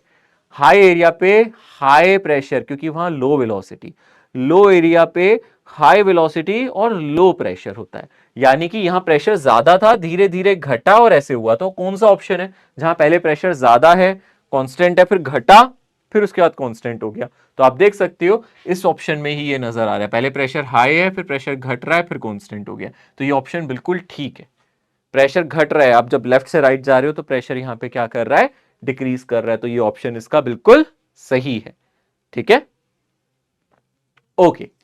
Now the next concept is viscosity. ठीक है ना, इसको हम बोलते हैं फ्रिक्शन इन लिक्विड्स।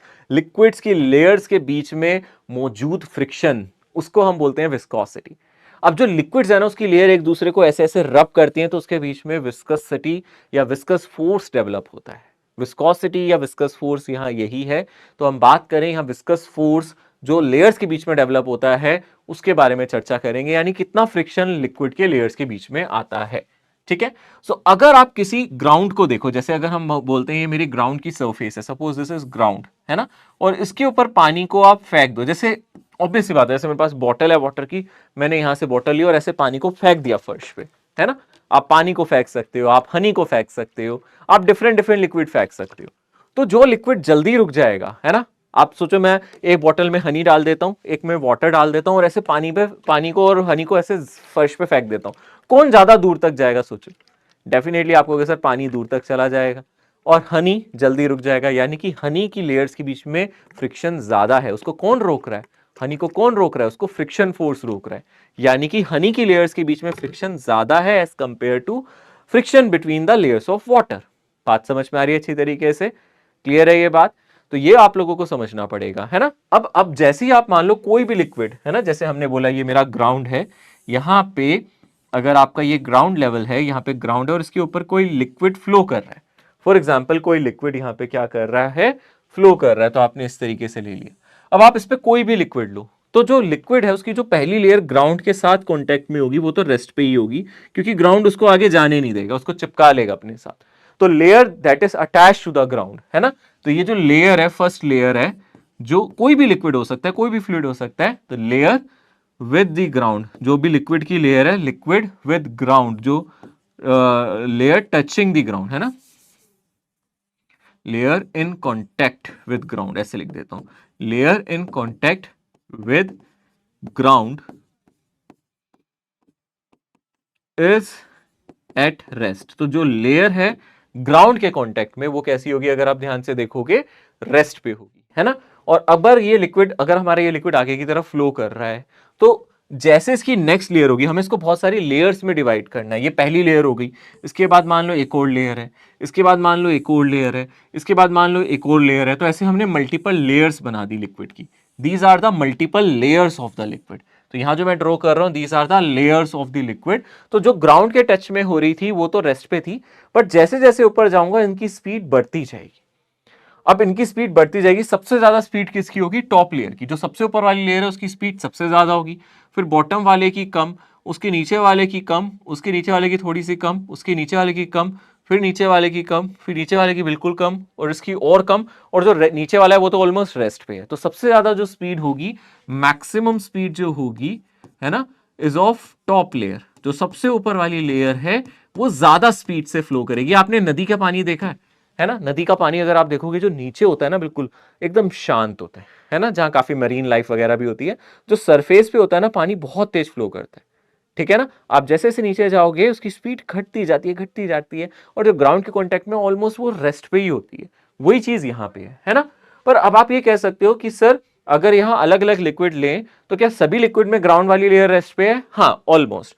बट फर्क क्या पड़ता है? अगर कम विस्कस है, अगर लिक्विड में विस्कोसिटी कम है, तो टॉप लेयर की स्पीड बहुत ज्यादा होती है। जैसे कि पानी की टॉप लेयर बहुत तेज मूव करती है, हनी की टॉप लेयर इतनी तेज नहीं करती, यानी कि एक लेयर दूसरे लेयर को रोकती है। तो वो जो रोकती है वो किस फोर्स से रोकती है? विस्कस फोर्स से रोकती है। किस फोर्स की वजह से रुकते हैं वो? विस्कस फोर्स की वजह से रुकते हैं। तो एक लेयर दूसरे लेयर को जो रोक रही है, यहां पे एक विस्कस फोर्स की वजह से रोक रही है। अगर विस्कस फोर्स बहुत ज्यादा है तो टॉप लेयर की स्पीड ज्यादा नहीं होती, उसकी भी बहुत कम होती है। जैसे शहद बहुत तेज फ्लो तो नहीं करती ना, आप डालते हो, अरे सर थोड़ी सी स्पीड से करती है, इतनी तेज नहीं करती। पानी तो सर बहता जाता है ना। टॉप लेयर की जो स्पीड है पानी की ज्यादा है, नीचे वाली की तो ऑब्वियसली आपको पता है जीरो ही है। तो यहां से जो वेलोसिटी का डिफरेंस है, ठीक है ना, यहां से जो वेलोसिटी का डिफरेंस है, ऊपर से नीचे आते हुए हम ये देखते हैं, ऊपर से नीचे आते हुए ये घटता जाता है ना। तो अगर हम ध्यान से देखें, वेलोसिटी का डिफरेंस यानी कि वी बॉटम, है ना, जो भी बॉटम की स्पीड है, माइनस वी टॉप, ठीक है, इसको हम बोलेंगे change in velocity, delta V कह रहे हैं, यानी कि वेलोसिटी का डिफरेंस है। V bottom minus V top, ये हमारा डेल्टा वी है। और मैं मान लेता हूं ये जो डिस्टेंस है ये कितना है? ये डिस्टेंस को मैंने मान लिया delta Y, change in height को मैंने डेल्टा वाई बोल दिया। तो delta V divided by delta Y, this is known as velocity gradient. इसी को हम क्या बोल रहे हैं? Velocity gradient. तो यहां पे इसको वेलोसिटी ग्रेडियंट कहते हैं, यानी कि चेंज इन वेलोसिटी। बेसिकली इसको आप कैसे डिफाइन कर सकते हो? Change in velocity per unit height, है ना, पर यूनिट हाइट, और डेप्थ कह देते हैं यहां, पर यूनिट डेप्थ। तो जैसे जैसे आपकी डेप्थ बढ़ती जा रही है, ये ग्रेडियंट घटता जा रहा है, सॉरी, जैसे जैसे डेप्थ घटती जा रही है वैसे वैसे वेलोसिटी घटती जा रही है। तो ये वेलोसिटी ग्रेडियंट एक नेगेटिव है, क्योंकि नीचे जाते जाते वेलोसिटी घट रही है, क्योंकि बॉटम की स्पीड कम है और टॉप की स्पीड ज्यादा है। आप जानते हो ना, जो बॉटम पॉइंट है उसकी स्पीड कितनी है? ऑलमोस्ट जीरो है, और टॉप की स्पीड सबसे ज्यादा है। तो ये नेगेटिव नंबर है, delta we is a negative number. तो आप जैसे जैसे नीचे जा रहे हो आपकी वेलोसिटी क्या होती जा रही है? घटती जा रही है, ठीक है ना। समझ में आ रहा है अच्छी तरीके से? इसी को हम क्या बोलते हैं? Velocity gradient. इंपॉर्टेंट है, इसी को हम बोलते हैं वेलोसिटी ग्रेडियंट। अब विस्कस फोर्स को कैसे डिफाइन करते हैं? विस्कस फोर्स, अब एक क्वांटिटी है जिसको हम बोलते हैं विस्कस फोर्स, है ना। अब विस्कस फोर्स क्या होता है, अगर हम ध्यान से देखें, विस्कस फोर्स का फॉर्मूला होता है, एक कोफिशिएंट आता है, जैसे हम लोग फ्रिक्शन फोर्स में नहीं बोलते थे कि, है ना, सॉरी म्यू, है ना, हम बोलते थे ना कोफिशिएंट ऑफ फ्रिक्शन बोलते थे, हम म्यू ले लेते थे उसको, है ना, हम म्यू इनटू नॉर्मल जब बोलते थे तो एक कांस्टेंट आता था जो हमें फ्रिक्शन के बारे में बताता था, वैसे ही यहाँ कांस्टेंट आता है ये ईटा, है ना। इसी को हम बोलते हैं कोफिशिएंट ऑफ विस्कोसिटी, इसी को हम बोलते हैं कोफिशिएंट ऑफ विस्कोसिटी। ये कांस्टेंट है, ये लिक्विड पे डिपेंड करेगा कौन सा लिक्विड आप ले रहे हो, ठीक है ना, कोफिशिएंट ऑफ विस्कोसिटी, और खाली विस्कोसिटी भी कह देते हैं, और सिंपल आप इसको कभी कभी विस्कोसिटी भी कह देते हो, ठीक है, ईटा। दूसरा, ये फ्रिक्शन किस पे डिपेंड करता है, एरिया, यानी कि लेयर्स के बीच का सरफेस एरिया कितना है।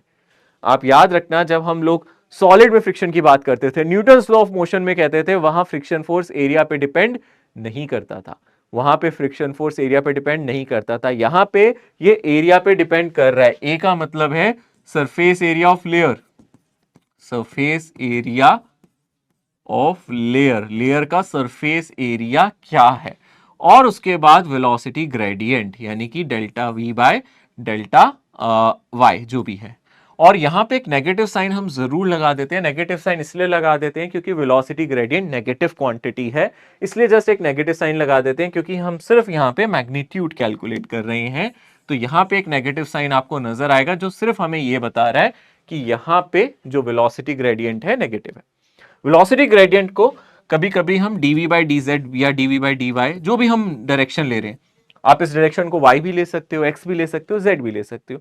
मैंने y डायरेक्शन लिया है, कई बार यहाँ z लिखा होता है, कई बार यहाँ x लिखा होता है, कई बार यहाँ सिर्फ हाइट लिखी होती है, h लिखा होता है, एक ही बात है ना, क्योंकि ये हाइट बता रहा है हमें एक तरीके से, तो आप इसको h भी लिख सकते हो, x भी लिख सकते हो, z भी लिख सकते हो, जो भी यहाँ y लिखा है उसको आप कुछ भी लिख सकते हो, डिपेंडिंग अपॉन आप इस डायरेक्शन को क्या मान रहे हो, ठीक है ना। इसमें घबराना मत भाई, सर एग्जाम में तो z लिखा था, आपने तो y पढ़ाया था, अरे क्या फर्क पड़ता है बेटा, मैं कुछ भी मानूं इस डायरेक्शन को, y भी मान सकता हूं, x भी मान सकता हूं, z भी मान सकता हूं, मैंने यहाँ y मान लिया, कुछ तो मानना पड़ेगा ना पढ़ाने के लिए मुझे, ठीक है ना। सो आप देख सकते हो यहाँ F का मतलब है विस्कस फोर्स, ये है मेरा फोर्स, ये किस पे डिपेंड करता है, जितना ज्यादा एरिया होगा सरफेस का उतना ज्यादा होगा, जितना ज्यादा वेलोसिटी ग्रेडियंट होगा डेफिनेटली विस्कस फोर्स ज्यादा होगा। अगर वेलोसिटी ग्रेडियंट यानी कि चेंज इन वेलोसिटी आपको बहुत ज्यादा नजर आ रहा है, आपको वेलोसिटी ग्रेडियंट ज्यादा नजर आ रहा है, इसका मतलब है फ्रिक्शन फोर्स ज्यादा है, ठीक है ना। यहाँ पे आपका फ्रिक्शन फोर्स काफी ज्यादा है, कोफिशिएंट ऑफ विस्कोसिटी और विस्कोसिटी, और यहाँ पे आप देख सकते हो ये हमें फ्रिक्शन फोर्स मिल रहा है, ठीक है ना।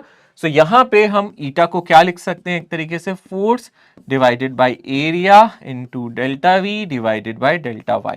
यहां से हम इसकी यूनिट कैलकुलेट कर सकते हैं, आप इसकी यूनिट कैलकुलेट कर सकते हो, कैसे निकाल सकते हो, फोर्स हमें पता है न्यूटन में होता है, एरिया मुझे पता है मीटर स्क्वायर में होता है, वी पता है मुझे मीटर पर सेकंड में होती है, और ये जो डिस्टेंस है नीचे वो मीटर हो गया, ठीक है। फोर्स मेरा न्यूटन हो गया, एरिया मेरा मीटर स्क्वायर हो गया, यहां पे मीटर मीटर कैंसिल हो गया, यानी कि ये कितना बन जाएगा आपका newton second divided by metre square.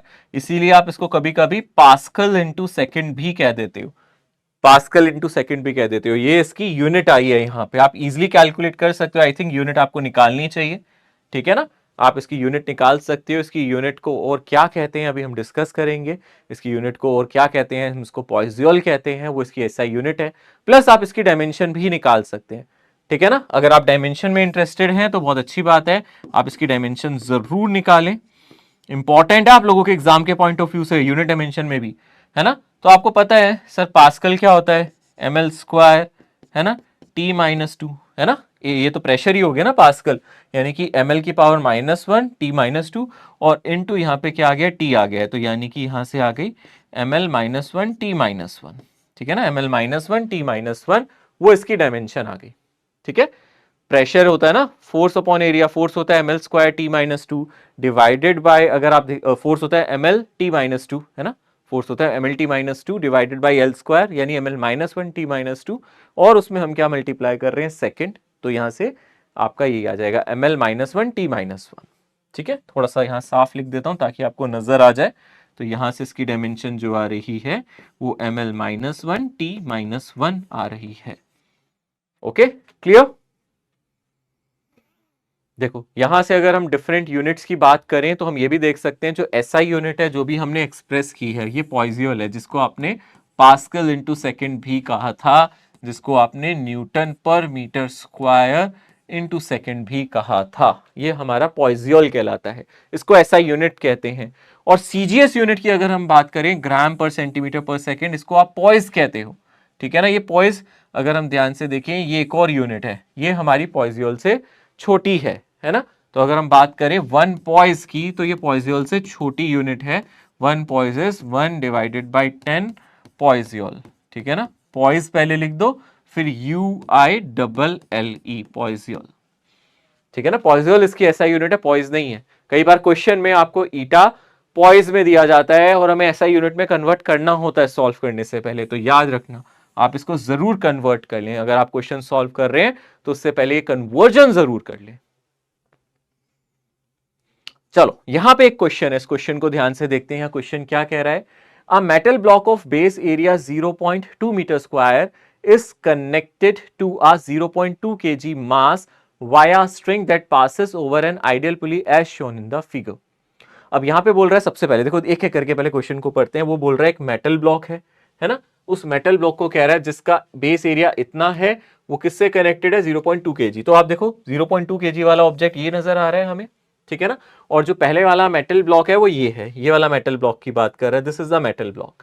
अब आप लोगों से क्या कह रहा है इसके बाद, यहां पे जो पुली है वो आइडियल है, आ लिक्विड फिल्म। ठीक है ना, यहां पे बोल रहा है, क्या कह रहा है, a liquid film of thickness 0.6 mm, यानी कि यहां पे एक फिल्म ले रहे हैं जिसकी थिकनेस दे रखी है। तो आप कह सकते हो एक लिक्विड फिल्म है, यानी कि अगर मैं यहां ड्रॉ कर दूं एक इस तरीके से फिल्म है, फिल्म का मतलब है यहां पे इसकी कुछ इसकी हाइट है, मतलब एक लेयर है ना, लिक्विड्स की लेयर्स हैं, मल्टीपल लेयर्स हैं, और इसके ऊपर ब्लॉक को रखा गया। तो बेसिकली हमें ये हाइट मिल गई जिसको आप डेल्टा वाई कहते थे, है ना। ये हमारी फिल्म है ना, जिसको हम अपनी फिल्म कह रहे हैं, ठीक है ना, जो इन्होंने यहाँ ब्लैक कलर से दिखाई है, इसकी थिकनेस मिल गई है हम लोगों को, ये मेरी फिल्म है, ठीक है ना। ओके, इसको आप लेयर ही समझ सकते हो, लिक्विड की लेयर्स को ही फिल्म बोलते हैं, और ऊपर हम ब्लॉक रख रहे हैं। तो हमें पता है जो नीचे वाली सरफेस है इसकी स्पीड तो जीरो होगी, बॉटम वाले पॉइंट की स्पीड तो जीरो होगी, और टॉप वाले पॉइंट की स्पीड वही होगी जो हमारे ऊपर वाले ब्लॉक की स्पीड होगी। ठीक है, नीचे वाला पॉइंट ग्राउंड के कांटेक्ट में तो उसकी स्पीड जीरो, अगर ब्लॉक आगे जाएगा तो टॉप वाले पॉइंट की, टॉप लेयर की स्पीड वही होगी जो ब्लॉक की स्पीड होगी। अब हमें क्वेश्चन में दिया है, देखो ध्यान से, हमें थिकनेस दी है, यानी हमें डेल्टा वाई दे दिया, थिकनेस दे दी, यानी कि क्वेश्चन में डेल्टा वाई दे दिया 0.6 इंटू 10 की पावर -3 मीटर। और हम लोगों को क्या दे दिया है, the release the block move right with a constant, block किससे आगे जा रहा है, कांस्टेंट स्पीड से जा रहा है। और ये कांस्टेंट स्पीड कितनी हम लोगों को दे दी है, मतलब ये ब्लॉक की स्पीड है, यानी कि ये टॉप लेयर की स्पीड है, ये हम लोगों को दे दी 0.17 मीटर पर सेकेंड। ठीक है ना भैया, टॉप लेयर उसी से जाएगी जिससे ब्लॉक जा रहा है, बॉटम लेयर रेस्ट पे है तो बॉटम लेयर रेस्ट पे। ठीक है ना, तो यहां से आपको डेल्टा भी मिल गया ना, बॉटम और माइनस टॉप अगर आप ध्यान से देखोगे डेल्टा भी हमारा हो गया, यानी कि अगर मैं इसकी बात करूं तो वही टॉप लेयर की स्पीड हो जाएगी, है ना। मैं सिर्फ मैग्नीट्यूड ले रहा हूं, यानी कि 0.17 मीटर पर सेकेंड। अब बस फॉर्मूले में हम लोगों को डालना पड़ेगा, है ना, कोफिशिएंट ऑफ विस्कोसिटी। अब एक चीज देखना, ये कांस्टेंट वेलोसिटी से जा रहा है ब्लॉक, पहले यहां से ध्यान से देखो, यानी कि यहां से जो फोर्स लगेगा, यहां से जो फोर्स लगेगा वो दोनों टेंशन होंगे, और नीचे mg है, और क्योंकि ये कांस्टेंट वेलोसिटी से जा रहा है, इसका एक्सेलरेशन जीरो है, तो टेंशन mg के इक्वल हो जाएगा। यहां भी ये जो टेंशन है mg, ये कैसे आया फिर से समझ लो, क्वेश्चन में दिया है कि ये ब्लॉक कांस्टेंट वेलोसिटी से जा रहा है, यानी कि ये भी कांस्टेंट से जा रहा है। ये कब होता है, कोई भी ऑब्जेक्ट कांस्टेंट वेलोसिटी से कब मूव करता है, जब एक्सेलरेशन जीरो हो, यानी कि टेंशन mg हो गया, यहां भी टेंशन mg हो गया, और यानी कि ये 0.02 इंटू 10 यानी कि 0.2 न्यूटन हो गया हमारा। ठीक है ना, तो हमें फोर्स भी मिल गया। अब तो हमें पूरा फॉर्मूला पता है, अब तो हम आराम से कर सकते हैं, हमें विस्कस फोर्स का फॉर्मूला पता है। मैं सिर्फ मैग्नीट्यूड डाल रहा हूं, eta A delta V by delta Y, है ना। यहां पे हम लोगों को कैलकुलेट करना है, क्या, हमें ईटा कैलकुलेट करना है। तो ईटा का फॉर्मूला कितना हो जाएगा, फोर्स इंटू डेल्टा वाई, है ना, force into delta Y divided by A into delta V. और फोर्स हम लोगों को पता है कितना दिया है हम लोगों को क्वेश्चन में, फोर्स की जगह मैं यहां डाल दूं, फोर्स की जगह हम लोगों को दिया हुआ है यहाँ पे कितना mg यानी कि 0.2 डाल देंगे फोर्स की जगह, डेल्टा वाई की जगह डाल देंगे जो थिकनेस है यानी कि 0.6 इंटू 10 की पावर -3 और डिवाइडेड बाई क्या आ जाएगा अगर आप ध्यान से देखोगे एरिया। क्या हम लोगों को एरिया दिया है क्वेश्चन में? बिल्कुल दिया, देखो बेस एरिया भी दे दिया, सब कुछ तो क्वेश्चन में दिया। बेस एरिया की जगह 0.2 और वेलोसिटी का डिफरेंस 0.17। अब इसको आपको सॉल्व करना है, जस्ट ये प्रीवियस ईयर में आया है, इसको आप सॉल्व करोगे अप्रोक्सीमेटली आंसर ये आएगा, ठीक है ना। अब इसको कैलकुलेट करोगे अप्रोक्सीमेटली आंसर यहां से आ जाएगा, ठीक है ना। काफी चीजें कट रही हैं, 0.2 से 0.2 वैसे भी कट रहा है, बस इसको डिवाइड ही तो करना है। अब ये डिवाइड तो हम कर सकते हैं ना, ठीक है ना, आराम से डिवाइड करो आंसर आएगा। यानी कि जितना मुश्किल है ना ये क्वेश्चन देखने में, उतना ही आसान था, क्योंकि सब कुछ दिया जाता है इस क्वेश्चन में। यानी कि हमें इस क्वेश्चन में फोर्स चाहिए तो उसके लिए हमें mg दे दिया, है ना, वो टेंशन के इक्वल हो गया। यहां पे हमें थिकनेस चाहिए था, डेल्टा वाई चाहिए था, उसलिए फिल्म की थिकनेस दे दी। और हमें वेलोसिटी चाहिए था, वेलोसिटी डायरेक्टली दे दी। तो आप देख सकते हो डेल्टा वी भी हो गया क्वेश्चन में, जस्ट थोड़ा सा एनालाइज करना पड़ेगा, है ना। इस क्वेश्चन को ध्यान से करना, ध्यान से पूरा कॉन्सेंट्रेट करके करो, बहुत आसान है। मैंने एक एक चीज समझाई है। इस फॉर्मूले में आपको जो चाहिए था मैंने बताया। फोर्स हमारा mg के इक्वल हो गया, ईटा हमें निकालना है, एरिया क्वेश्चन में डायरेक्ट दे दिया, डेल्टा वाई इसकी थिकनेस हो गई फिल्म की, डेल्टा वी क्या होता है, टॉप लेयर और बॉटम लेयर का डिफरेंस होता है, ठीक है ना। नेगेटिव नेगेटिव साइन को भूल जाओ यहाँ पे, क्योंकि हमें पता है बॉटम लेयर रेस्ट पे है, टॉप लेयर मूव कर रही है, तो डेल्टा वी का बस मैग्नीट्यूड ही चाहिए। हमने यहाँ सब कुछ डाला बेटा और कैलकुलेट किया बस, ठीक है। उम्मीद करता हूं अगर आप इसको सॉल्व करोगे आपका आंसर आ जाएगा। कोई हड़बड़ाहट नहीं है, कोई जल्दबाजी में नहीं करने, ऐसे क्वेश्चन को ध्यान से देख के करने, क्योंकि यूनिट्स का ही खेल है इस क्वेश्चन में। अगला क्वेश्चन देखते हैं। नेक्स्ट क्वेश्चन क्या कह रहा है, बिल्कुल सेम कैटेगरी का। आप फ्लैट प्लेट ऑफ एरिया, यानी कि इस क्वेश्चन में भी पहले मैं फॉर्मूला लिख लेता हूं और ये देख लेता हूं हम लोगों को कैलकुलेट क्या करना है। यहां फोर्स ही निकालना है ना, तो देखो फॉर्मूला यही लिख देंगे, eta A delta V by delta Y. और अब देखते हैं हमें क्या क्या दिया है। हमें इसका एरिया दे दिया, तो ये मेरा ए हो गया, है ना। मैं डालते जाता हूं, एरिया की जगह 0.1 दे दिया। इसके बाद हम लोगों को क्या कह रखा है, it is separated by a film of oil इतना थिक। आपको पता है ना, ये जो थिकनेस दी है यही मेरी डेल्टा वाई हो जाएगी, है ना, 10 की पावर -5 मीटर। यानी कि हमें डेल्टा वाई दे दिया क्वेश्चन में, मैं डेल्टा वाई की जगह डाल रहा हूं 10 की पावर -5, ठीक है ना। तो अभी तक मैं एरिया डाल चुका हूं और डेल्टा वाई डाल चुका हूं, सब कुछ ऐसा यूनिट में है। इसके बाद हम लोगों को कोफिशिएंट ऑफ विस्कोसिटी भी दे दिया, कमाल की बात है ये भी दे दिया है, यानी कि हमें ईटा भी दे दिया है, ये हमने 1.5 डाल दिया, ठीक है ना। अब बच्चा क्या हमारे पास, सिर्फ डेल्टा वी। डेल्टा वी के लिए हम लोगों को इसकी स्पीड दे रखी है। अब तो कुछ बचा ही नहीं सर, ये हो गया 10 की पावर mm है ना, तो 10 की पावर -3। बस अब तो क्वेश्चन में डाला और सॉल्व कर दिया हम लोगों ने। कितना आसान है। देखो यहाँ 0.1 है, यहाँ 1.5 है, तो आप इसको क्या लिख सकते हो, 0.15। मैंने मल्टीप्लाई कर दिया इन दोनों को, नीचे 10 की पावर -5 था, ऊपर 10 की पावर -3 था, तो ऊपर 10 की पावर 5 -3 बन गया, यानी कि 0.15 इंटू 10 की पावर 2, यानी कि 0.15 इंटू 100, ये आ गया 15। तो आंसर आ गया हमारा 15, ठीक है। सब कुछ सवाल में दिया जाता है।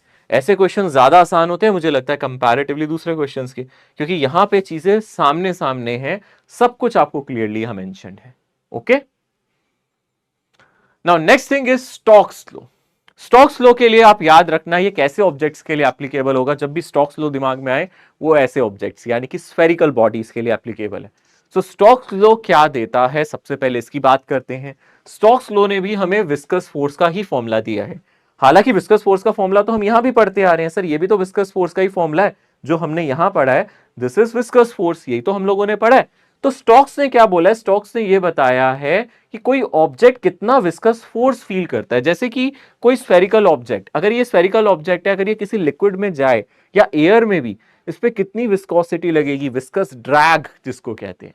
यानी कि कोई ऑब्जेक्ट कितना विस्कस फोर्स फील करता है, कोई ऑब्जेक्ट कितनी विस्कोसिटी, कितना विस्कस ड्रैग, ड्रैग भी कहते हैं। जैसे देखो आप कभी साइकिल पे जाते हो, साइकिल चलाते हो, तो आपके ऊपर एक एयर पीछे की तरफ फोर्स लगाती है, जिसको एयर ड्रैग कहते हैं।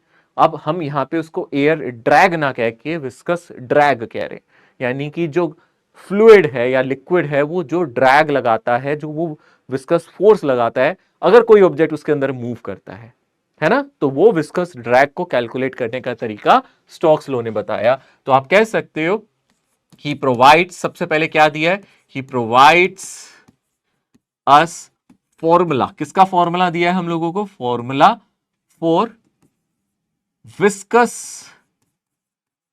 Viscous drag on a spherical object. ये इंपॉर्टेंट है, कैसे ऑब्जेक्ट पे? स्फेरिकल पे, हर ऑब्जेक्ट के लिए नहीं दिया। स्फेरिकल ऑब्जेक्ट्स मूविंग, ठीक है ना, spherical objects moving in some viscous liquid. मतलब कोई विस्कस फ्लूइड लिख देता हूं, किसी भी फ्लूइड के लिए भी है, जरूरी नहीं है लिक्विड हो, गैस भी हो सकती है। ठीक है, यानी कि इन्होंने हमें विस्कस ड्रैग का फॉर्मूला दिया है। इनकी मदद से हम विस्कस ड्रैग का फॉर्मूला निकाल सकते हैं। कैसे ऑब्जेक्ट्स पे? स्फेरिकल ऑब्जेक्ट्स पे। क्या फॉर्मूला दिया इन्होंने? उस फॉर्मूले की हम बात करते हैं। इन्होंने बोला कि अगर कोई ऑब्जेक्ट है, मान लो ये मेरा कंटेनर है ना, बड़ा सा कंटेनर ले रहे हैं, बहुत बड़ा कंटेनर ले रहे हैं, और इसमें कोई ऑब्जेक्ट क्या कर रहा है? मूव कर रहा है। यानी कि कोई ऑब्जेक्ट अगर इसके अंदर मूव कर रहा है, कंप्लीटली इमर्ज्ड है ना, ये नीचे की तरफ मूव कर रहा है किसी वेलोसिटी से v से, तो इस पे अगर ये नीचे जा रहा है तो इस पे विस्कस ड्रैग ऊपर की तरफ लगेगा। ठीक है ना, तो इस पे जो विस्कस ड्रैग लगेगा F, वो ऊपर की तरफ लगेगा। यही विस्कस फोर्स है, विस्कस ड्रैग है ना। इसी को हम विस्कस फोर्स या ड्रैग कह रहे हैं। ठीक है ना, विस्कस फोर्स और ड्रैग यही है।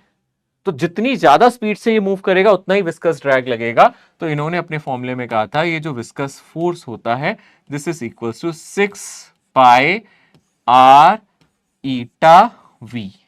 यानी कि यहां पे जो आर है वो इस स्फीयर का रेडियस है। जो आर है वो क्या है? स्फीयर का रेडियस है। वी क्या है? इसकी स्पीड है। ईटा क्या है? कोफिशिएंट ऑफ विस्कोसिटी है।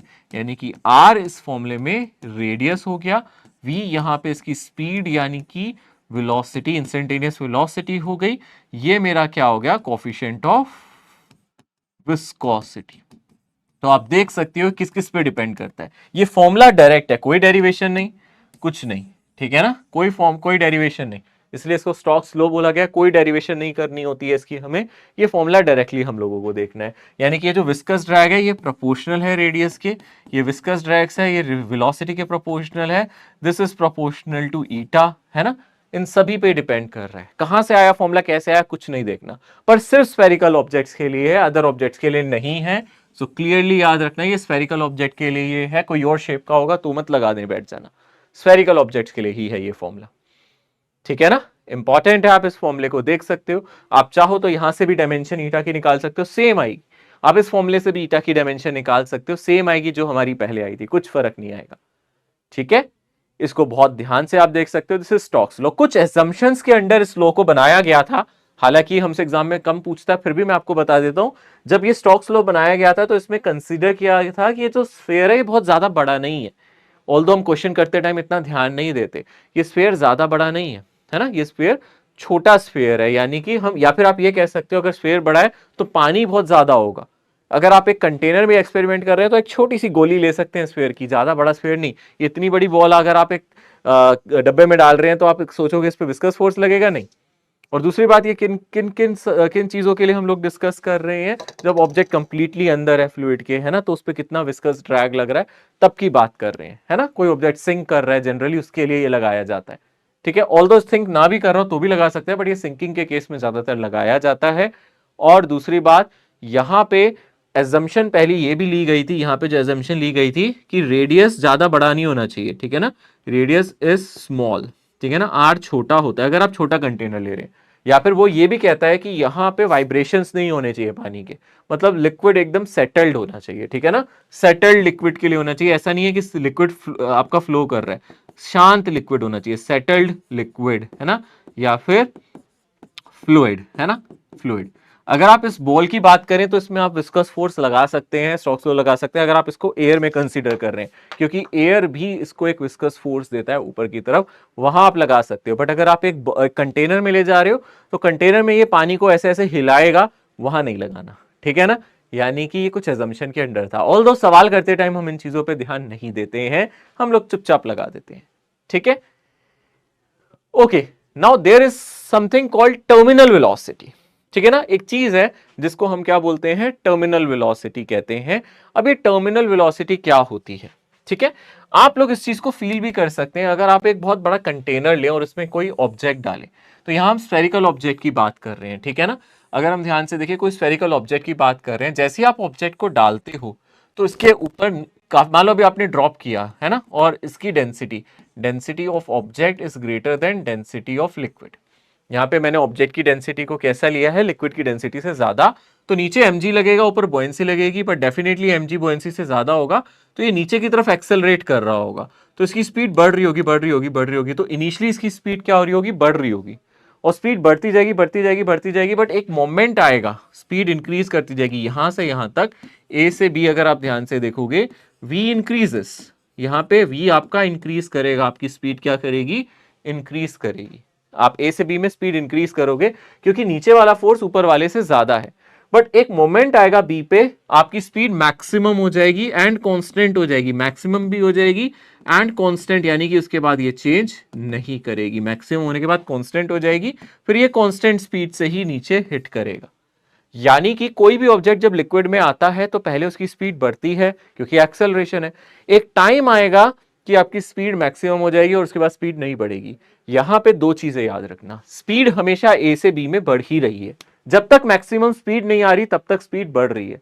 क्या एक्सेलरेशन के बारे में कुछ कहना चाहते हो, एक्सेलरेशन घट रहा है, नेगेटिव नहीं हो रहा। देखो, घटने और नेगेटिव होने में फर्क है भाई, ठीक है ना, घटने और नेगेटिव होने में फर्क है। मैं कह रहा हूं एक्सेलरेशन नीचे है तो नीचे स्पीड बढ़ेगी, अगर ज्यादा एक्सेलरेशन है तो जल्दी जल्दी बढ़ेगी, कम एक्सेलरेशन है तो धीरे धीरे बढ़ेगी, पर बढ़ेगी, बढ़ेगी तो सही ना। यानी कि एक्सेलरेशन हमेशा नीचे ही है पर वो कम होता जा रहा है। एक ऐसा मोमेंट आता है जब Vmax आ जाता है और यहां पे एक्सेलरेशन क्या हो जाता है, अगर आप कह रहे हो कांस्टेंट हो गया तो एक्सेलरेशन क्या हो जाता है, जीरो हो जाता है। समझ में आ रहा है, एक ऐसा पॉइंट आता है जहां पे एक्सेलरेशन जीरो हो जाता है, यानी कि नीचे आते आते v तो इंक्रीज कर रहा है ना। तो आप समझ सकते हो, यहां पे मैं लिख रहा हूं, नीचे आते हुए स्पीड इंक्रीज कर रही है, स्पीड इंक्रीज, और अगर स्पीड इंक्रीज कर रही है ना, तो इसका मतलब एक्सेलरेशन नीचे है, ठीक है ना। स्पीड इंक्रीज कर रही है, इसका मतलब एक्सेलरेशन नीचे है, ऑब्वियसली एक्सेलरेशन नीचे होगा, इसका मतलब एक्सेलरेशन हमारा जो है, इसका मतलब एक्सेलरेशन डाउनवर्ड्स है, एक्सेलरेशन नीचे की तरफ है, एक्सेलरेशन डाउनवर्ड्स है। डेफिनेटली स्पीड इंक्रीज कर रही है तो एक्सेलरेशन नीचे ही होगा, और कहां हो सकता है, बट एक्सेलरेशन डिक्रीज कर रहा है, नीचे तो है पर एक्सेलरेशन डिक्रीज कर रहा है, बट एक्सेलरेशन डिक्रीज कर रहा है, एक्सेलरेशन डिक्रीज कर रहा है। और फाइनली, है ना, और फाइनली एक्सेलरेशन जीरो हो जाएगा, एक्सेलरेशन क्या हो जाएगा, जीरो हो जाएगा, ठीक है ना। यानी कि इक्विलिब्रियम आ जाएगा, एक्सेलरेशन जीरो हो जाएगा, यानी कि इक्विलिब्रियम आ जाएगा, एक्सेलरेशन जीरो हो जाएगा, यानी कि इक्विलिब्रियम यहां पे आ जाएगा। उस समय जो वेलोसिटी है वो मैक्सिमम होगी, क्योंकि उसके बाद नहीं बढ़ेगी, पहले तो बढ़ रही थी पर एक्सेलरेशन भी नीचे था, पर एक्सेलरेशन कम होते होते जीरो हो गया, अब एक्सेलरेशन जीरो तो स्पीड नहीं बढ़ेगी। उसके बाद स्पीड, उसके बाद स्पीड उस समय, ऐसे लिख सकते हैं, उस समय स्पीड मैक्सिमम होगा, ठीक है ना। उस स्पीड को, है ना, उस स्पीड और वेलोसिटी को टर्मिनल स्पीड और वेलोसिटी कहते हैं,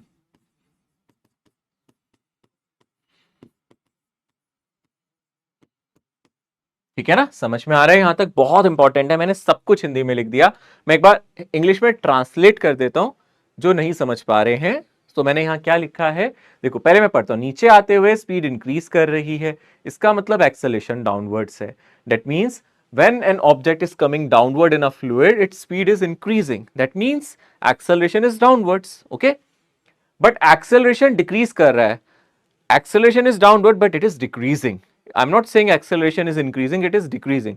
Acceleration is decreasing but speed is only increasing when it is going downwards. Now finally a becomes zero, finally a zero हो जाएगा, that means there will be an equilibrium. उस समय speed maximum होगा, at that moment speed will be maximum, ठीक है ना। और उस वेलोसिटी को ही टर्मिनल वेलोसिटी कहते हैं, दैट स्पीड और that velocity known to be terminal speed और velocity, whatever you want to say, है ना, जो भी आप कहना चाहते हो। बात समझ में आ रही है अच्छी तरीके से।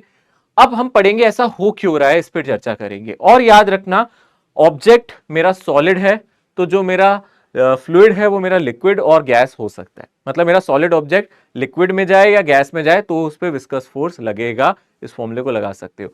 ऑब्जेक्ट अगर लिक्विड है, अगर ऑब्जेक्ट डेफिनेटली मेरा लिक्विड है तो किस मीडियम में गिर सकता है, वो गैशियस मीडियम में गिर सकता है या दूसरे लिक्विड में गिर सकता है। बट लिक्विड लिक्विड मिक्स हो जाते हैं, इसलिए लिक्विड को लिक्विड में नहीं लेते, लिक्विड को गैशियस में ही लेते हैं। यानी कि वाटर ड्रॉप हो सकता है ना, पानी की बूंदे हवा में, क्या उस पर भी तो विस्कस फोर्स लगेगा। अब वाटर हमारा ऑब्जेक्ट है, वो लिक्विड है, बट वो जिसमें गिर रहा है वो गैस है, एयर में गिर रही है ना। तो वाटर ड्रॉप्स पे भी टर्मिनल वेलोसिटी आ जाती है। पानी की बूंदे ऐसा थोड़ा ना वो कितनी बड़ी हाइट से आ रही है, उसकी एक्सेलरेशन की वजह से उसकी अगर स्पीड बढ़ती रहेगी ना तो एकदम बुलेट की तरह टकराएगी। सोचो इतनी ऊपर से, बादल हमसे काफी ऊपर है, वहां से अगर वो उसकी स्पीड बढ़ती बढ़ती बढ़ती हमारे तक आए तो हमसे टकराएगी, एकदम बुलेट की तरह लगेगी, बहुत तेज चुभेगी हमें, है ना, बहुत नुकसान भी पहुंचा सकती है। पर आप कहते हो सर इसका मतलब है वो रास्ते में अपनी स्पीड मैक्सिमम कर लेती है और फिर वो कांस्टेंट स्पीड से आती है। हाँ, उसकी स्पीड रास्ते में ही कांस्टेंट हो जाती है, उसका एक्सेलरेशन रास्ते में ही जीरो हो जाता है, ठीक है ना। सो अब डिस्कस करते हैं ये कैसे हो रहा है, एक बार हम चर्चा करते हैं। अब आप एक किसी ऑब्जेक्ट को कंसीडर कर लो यहाँ पे, है ना, आपने कोई ऑब्जेक्ट कंसीडर कर लिया, स्फेरिकल ऑब्जेक्ट हम लोगों ने कंसीडर कर लिया, लेट अस से इसका रेडियस हमने ले लिया है r, ठीक है। और अगर वो लिक्विड में है तो मैं मान लेता हूं इस पे कौन कौन से फोर्स लगेंगे। ऊपर लगेगा एक बुओयेंसी, मैक्सिमम बुओयेंसी लगेगी क्योंकि ये कंप्लीटली लिक्विड में है, प्लस एक विस्कस फोर्स लगेगा। ऊपर क्या लगेगा, एक विस्कस फोर्स, है ना, तो इस पे एक विस्कस फोर्स भी लगेगा, याद रखना। यहाँ पे एक विस्कस फोर्स लगेगा और बुओयेंसी लगेगी। और नीचे क्या लगेगा, यहाँ पे mg, नीचे क्या लगेगा इस पे mg। और डेफिनेटली पहले पहले आपका mg इन दोनों से बड़ा है। इनिशियली जब मोशन स्टार्ट हो रहा है, इनिशियली क्या था हमारा, इनिशियली क्या था हमारा, mg is greater than b max plus viscous force, है ना, B max plus viscous force. अब जैसे जैसे ऑब्जेक्ट नीचे आ रहा है इसकी स्पीड बढ़ रही है, but v is increasing, but यहां पे क्या हो रहा है, v इंक्रीजिंग, क्योंकि नीचे की तरफ एक्सेलरेशन है ना, तो यहां पे आपका जो v हो रहा है वो इंक्रीज कर रहा है। यहाँ पे v जो है आपका इंक्रीज कर रहा है। यहाँ पे अगर मैं आपसे एक्सेलरेशन पूछूं तो एक्सेलरेशन क्या होगा, मास इंटू एक्सेलरेशन, यही मेरा नेट फोर्स होगा, है ना, नेट फोर्स होगा मास इंटू एक्सेलरेशन, वो क्या हो जाएगा, mg minus buoyancy plus viscous force, यही है। और जो मेरा एक्सेलरेशन होगा वो क्या होगा, mg, है ना, यहां से मैं m से डिवाइड कर देता हूं, ये हो जाएगा g minus buoyancy plus viscous force divided by m। तो मेरा एक्सेलरेशन पहले ये था, बट समय के साथ साथ जैसे जैसे स्पीड बढ़ेगी आपका ये वाली टर्म बड़ी होती जाएगी, बुएंसी तो चेंज नहीं होगी पर विस्कस फोर्स बड़ा होता जाएगा। आपको पता है ना, जैसे जैसे ऑब्जेक्ट नीचे जाता है विस्कस फोर्स बढ़ता रहता है, क्योंकि विस्कस फोर्स का फॉर्मूला हमने पढ़ा था 6 पाई r ईटा v। अरे बाप रे, ये क्या हो रहा है कि जब ऑब्जेक्ट, अगर हम ध्यान से देखें, अगर हम स्फेरिकल ऑब्जेक्ट को कंसीडर कर रहे हैं, so let me just give you this spherical object, मैं आपको शो करता हूं। ये ऑब्जेक्ट जब पहले था तो नीचे mg ज्यादा था, बुएंसी ऊपर थी, विस्कस फोर्स ज्यादा था, पर अभी इसकी स्पीड ज्यादा नहीं थी, पर इसकी स्पीड बढ़ रही है बढ़ रही है बढ़ रही है, पर स्पीड बढ़ते बढ़ते विस्कस फोर्स भी बढ़ता रहेगा। यानी कि एक मोमेंट आएगा जब विस्कस फोर्स और बुएंसी तो नहीं बढ़ रही, पर बुएंसी और विस्कस फोर्स मिलके, क्योंकि विस्कस फोर्स बढ़ रहा है, विस्कस फोर्स और बुएंसी मिलके mg को बैलेंस कर लेंगे, वहां नेट फोर्स जीरो हो जाएगा। पहले इसकी स्पीड ज्यादा नहीं थी इसलिए विस्कस फोर्स ज्यादा नहीं था, mg बुएंसी से काफी बड़ी थी। अब धीरे धीरे विस्कस फोर्स बढ़ रहा है तो एक टाइम आएगा विस्कस फोर्स और बुएंसी mg को बैलेंस कर लेगी। यानी कि हम कह सकते हैं एक मोमेंट आएगा जैसे जैसे, बट v इंक्रीज करेगा, but v is increasing so f increasing, तो जैसे जैसे v बढ़ेगा f इंक्रीज करेगा, आपका विस्कस फोर्स इंक्रीज करेगा, तो एक्सेलरेशन डिक्रीज करेगा। तो एक टाइम आएगा एट सम टाइम, है ना, एट सम टाइम, थोड़ी देर बाद ऐसा जरूर होगा कि आपका एक्सेलरेशन जीरो हो जाएगा। यानी कि उस मोमेंट पे mg किसके बराबर हो जाएगा, b मैक्स, ठीक है ना, प्लस यहां पे कोई विस्कस फोर्स होगा, मैं fv करके लिख रहा हूं, है ना। तो ये मोमेंट पे हम लोग देख सकते हैं हमारी जो वेलोसिटी होगी वही हमारी क्या कहलाएगी, बोलो, टर्मिनल वेलोसिटी। यहां से हम इसको निकाल सकते हैं। सो क्लियरली अब हम क्या कर सकते हैं, इसको देख सकते हैं। mg की जगह क्या लिख सकते हैं, मैं इक्वेशन लिख रहा हूं, mg को हम क्या लिख सकते हैं, सिंपली जो मेरी मैक्सिमम बुएंसी है प्लस यहां पे जो मेरा विस्कस फोर्स है। तो मास को हम लिख सकते हैं जो भी डेंसिटी है, मैं ऑब्जेक्ट की डेंसिटी को यहां पे लिख देता हूं रो से, है ना। और जो फ्लूइड है ना, ये मेरी फ्लूइड की डेंसिटी है। जो मेरा फ्लूइड है वो लिक्विड भी हो सकता है ना, तो या गैस भी हो सकता है। तो ऑब्जेक्ट की डेंसिटी को मैंने